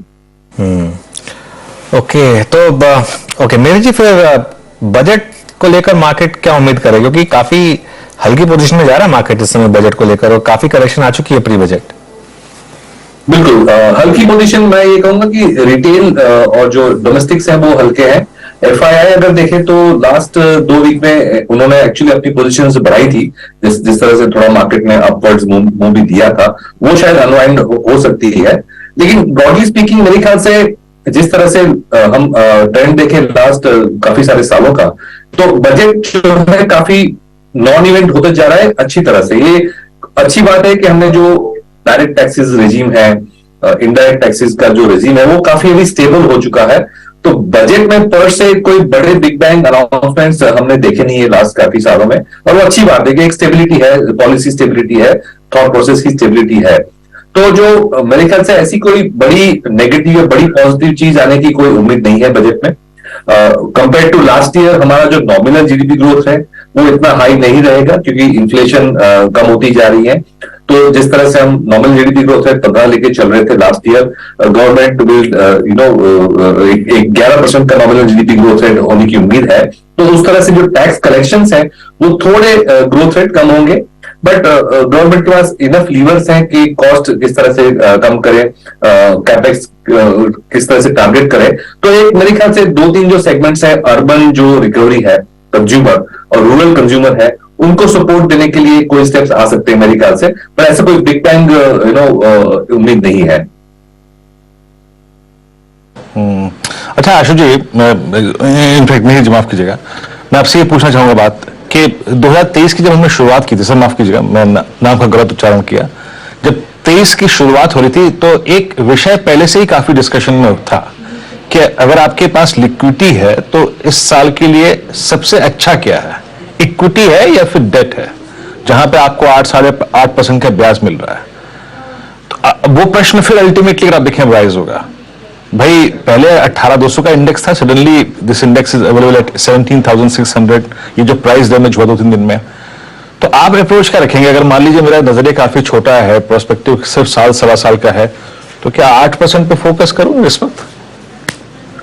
मेरे ख्याल से अगर 1-1.5 साल का आप पूछ रहे हैं तो मैं कहूंगा कि एक बैलेंस्ड अप्रोच लेना चाहिए, क्योंकि जैसे आपने कहा इंटरेस्ट रेट्स फिक्स्ड इनकम में भी अच्छा है। 1 ईयर अगर बैंक डिपॉजिट्स भी देखें तो काफी सारी बैंक्स जो है वो 7-8% की 1 ईयर डिपॉजिट यील्ड्स भी दे रहे हैं, specially some of the smaller banks.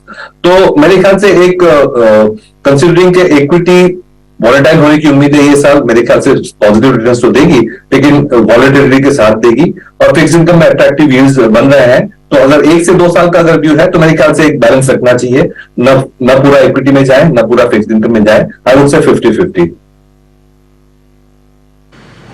50-50 अगर आप देखें तो यहां पर एक्सपोजर रखिए। इस बीच याद रखिएगा मार्केट से डे लो निफ्टी 225 अंक नीचे, और जनाब बैंक निफ्टी अब 40,611 पे, डे लो पर 1000 पॉइंट आप लगभग बीते दिन के मिला लीजिए, आज के फिर मिलाइए। और आज जब सुबह सुबह ही मैं जो आपको बोल रहा था ना कि we are opening below 100 day exponential moving average, यानी अब हमें अगर आप लॉजिकली देखें तो 200 डे एक्सपोनेंशियल मूविंग एवरेज से आपका जो डिफरेंस है सिर्फ 600, एक सेकंड है ना, जो इनफैक्ट आप देखिए अब 600, 700, 800, 850 पॉइंट फ्रॉम 200 डे में, और कोई बड़ी बात नहीं। जिस प्रकार से अगर आप देखें बैंक्स को ग्रिप किया है इस बार बेयर्स ने, वो आ ही जाए। Anuj look at Bank Nifty 1000 point नीचे। देखिए बिल्कुल, लेकिन इशू फिर वही आ जाता है बैंक निफ्टी का कि 2 दिन पहले तो ऐसा लग रहा था कि बैंक निफ्टी आउट परफॉर्म कर रहा है, तो 2 दिन में ऐसा क्या बदल गया? ये प्रॉब्लम होती है लॉपसाइडेड इंडेक्स का। लॉपसाइडेड इंडेक्स मतलब जहां पर 2 स्टॉक आईसीआईसीआई बैंक और एचडीएफसी बैंक कुल मिलाकर बैंक निफ्टी का 60 या 65% हिस्सा है, और अभी तक वो कह रहा था काउंटर बैलेंस कर रहे थे एक दूसरे को, आईसीआईसीआई गिर रहा था, एचडीएफसी बैंक बढ़ रहा था। अभी मार्केट की प्रॉब्लम क्या हो गई, एक बार कंट्रीब्यूशन प्लेट वापस लेकर आते हैं, उसमें आपको दिखाई दे जाएगा कि ये एकदम से दोनों के दोनों आपके अगेंस्ट चलेंगे, और ये इशू सारा का सारा इस समय टेक्निकल है। मार्केट में एक लेवल निकलता है, दूसरा लेवल आ जाता है, दूसरा लेवल निकलता है, तीसरा आ जाता है, तीसरा लेवल निकलता है, चौथा आ जाता है। ये देखिए तो निफ्टी का कंट्रीब्यूशन, लेकिन बैंक निफ्टी की बात कर रहा था मैं, क्योंकि लॉपसाइडेड नेचर बैंक निफ्टी का, निफ्टी में थोड़ा है, इतना नहीं है, लेकिन बैंक निफ्टी का देखिए अभी कंट्रीब्यूशन। 2 स्टॉक्स आईसीआईसीआई बैंक और एचडीएफसी बैंक दोनों 300 पॉइंट गिरा रहे हैं बैंक निफ्टी को, 600 पॉइंट सीधे यहीं से आ गए। उसके बाद बाकी स्टॉक कुछ कर भी लें तो कुछ होगा नहीं उससे, लेकिन आज वीकनेस है मार्केट में, और आज मुझे लग रहा है कि मार्केट में थोड़ा सा मार्केट लोगों को थोड़ा डर लग रहा है। हालांकि मैं ये जरूर कहूंगा कि मुझे लग रहा है कि थोड़ा सा अनड्यू पैनिक है मार्केट में, इतना पैनिक करने की जरूरत नहीं है मार्केट में। ना इस रिपोर्ट को लेकर इतना पैनिक करने की जरूरत है अभी, और ना बजट से पहले इतना घबराने की जरूरत है मार्केट को। मतलब ये मेरा एक व्यू है, क्योंकि नॉर्मली अगर आप देखें तो पिछले कई सालों में मैंने एक चीज नोटिस करी है, इस तरीके के जो पैनिक्स होते हैं उसमें एक अच्छी बाइंग अपॉर्चुनिटी आती है। और हमेशा एक चीज बोलता हूं कि आप हमेशा बुल मार्केट का वेट करिए अपनी गलतियों को बेचने के लिए, और बेयर मार्केट या बेयर टर्न का वेट करिए अपने रिग्रेट्स को खरीदने के लिए। तो अगर आपकी कोई रिग्रेट थी तो जो नहीं खरीद पाया, तो शायद मार्केट ये फेस दे रहा है खरीदने के लिए। मेहर जी, आप किस तरीके के स्टॉक्स को ऐड करेंगे इस डिक्लाइन में, क्योंकि आप मैं अज्यूम कर रहा हूं कि डिक्लाइन में बाय करेंगे? सर्टनली। जो हम तो हर महीने बात करते हैं, तो अब अगर हम दिसंबर की बात करें तो नवंबर दिसंबर में ये व्यू बन रहा था कि जो इंडियन डोमेस्टिक इकोनॉमी है वो ग्लोबल इकोनॉमी से काफी बेटर परफॉर्म करेगी, तो हम डोमेस्टिक्स पे ज्यादा प्ले कर रहे हैं। ब्रॉडली स्पीकिंग अभी भी थीम वही है, क्योंकि हमें यह लगता है कि जिस तरह से एक गवर्नमेंट का अप्रोच है वो डोमेस्टिक मैन्युफैक्चरिंग और डोमेस्टिक कंजम्पशन को बरकरार रखने की कोशिश की जा रही है, चाहे वो PLI हो या रूरल कंजम्पशन हो। तो खास करके 24 में जो इलेक्शंस आ रहे हैं, तो मुझे लगता है कि डोमेस्टिक कंजम्पशन को हानि नहीं होने देगी गवर्नमेंट। टारगेटेड सब्सिडीज या टारगेटेड अर्बन मनरेगा इस तरह के स्टेप्स करके डोमेस्टिक कंजम्पशन को बरकरार रखेंगे। प्लस PLI स्कीम्स में हम देख रहे हैं कि ट्रैक्शंस आ रही हैं, तो अभी भी रवैया जो है वो डोमेस्टिक इकोनॉमी की तरफ ज्यादा है, क्योंकि वर्स्ट केस में भी 6 to 7% ग्रोथ तो हम कर ही लेंगे GDP का over the next 2 to 3 years। लेकिन टैक्टिकली अगर देखें तो ऐसा लग रहा है कि जो US मार्केट्स हैं, यूरोपियन और चाइना, बहुत ज्यादा अंडर परफॉर्म किए थे लास्ट ईयर, उसका जो कैचअप आ रहा है उसकी वजह से शायद FIIs के फ्लो थोड़े नरम रहे at least for the next few weeks. Once that rebalancing is over, जो रीबैलेंस होता है उनका पोर्टफोलियो के इंडिया से थोड़ा कम करके बाकी सब जगह, वो मेरे ख्याल से जनवरी में टिपिकली हो जाता है, and then I think we will be back to normal FII flows. और ग्लोबल माहौल अगर देखें कि भाई फेडरल रिजर्व है या यूरोपियन सेंट्रल बैंक है, उनका जो रवैया है वो धीरे धीरे करके नरम होते जाएगा। जो बहुत टाइटनिंग करी थी लास्ट 6 महीने में, उसकी शायद हम पीक देख चुके हैं, और वो अगर नॉर्मलाइज होती है तो मेरे ख्याल से back to normal FII flows आएंगे। तो ये वॉलेटिलिटी है, उसमें हम डोमेस्टिक जो है प्ले उस पर फोकस करेंगे, बट जो तेजी हम डोमेस्टिक में 3 महीने पहले करते उससे शायद थोड़ी कम, लेकिन फिर भी अभी भी फोकस तो डोमेस्टिक पे ही रहेगा। चलिए मेहर जी, शुक्रिया जुड़ने के लिए आपका। और खैर ज्यादा दिन वेट नहीं करना है हमको, बजट तो सिर्फ 5 ही दिन दूर है, लेकिन मार्केट की प्रॉब्लम इस समय बजट से नहीं है, मार्केट की प्रॉब्लम इस समय टेक्निकल है। और निफ्टी इस समय 17,709, थोड़ा सा रिकवरी लो से 17,667 तक जाकर। बैंक निफ्टी में भी थोड़ी सी रिकवरी, 1000 पॉइंट से ऊपर गिर गया था बैंक निफ्टी, अब 900 पॉइंट नीचे है, लेकिन 40,604 से करीब 150 पॉइंट की रिकवरी, लेकिन है तो वीकनेस में मार्केट में क्लियरली। अब मुझे वीरू को दीजिए इजाजत, और एक ब्रेक लेंगे, और ब्रेक के बाद दीपाली राणा जुड़ेंगी और ट्रेडर्स हॉटलाइन आपके लिए लेकर आएंगे।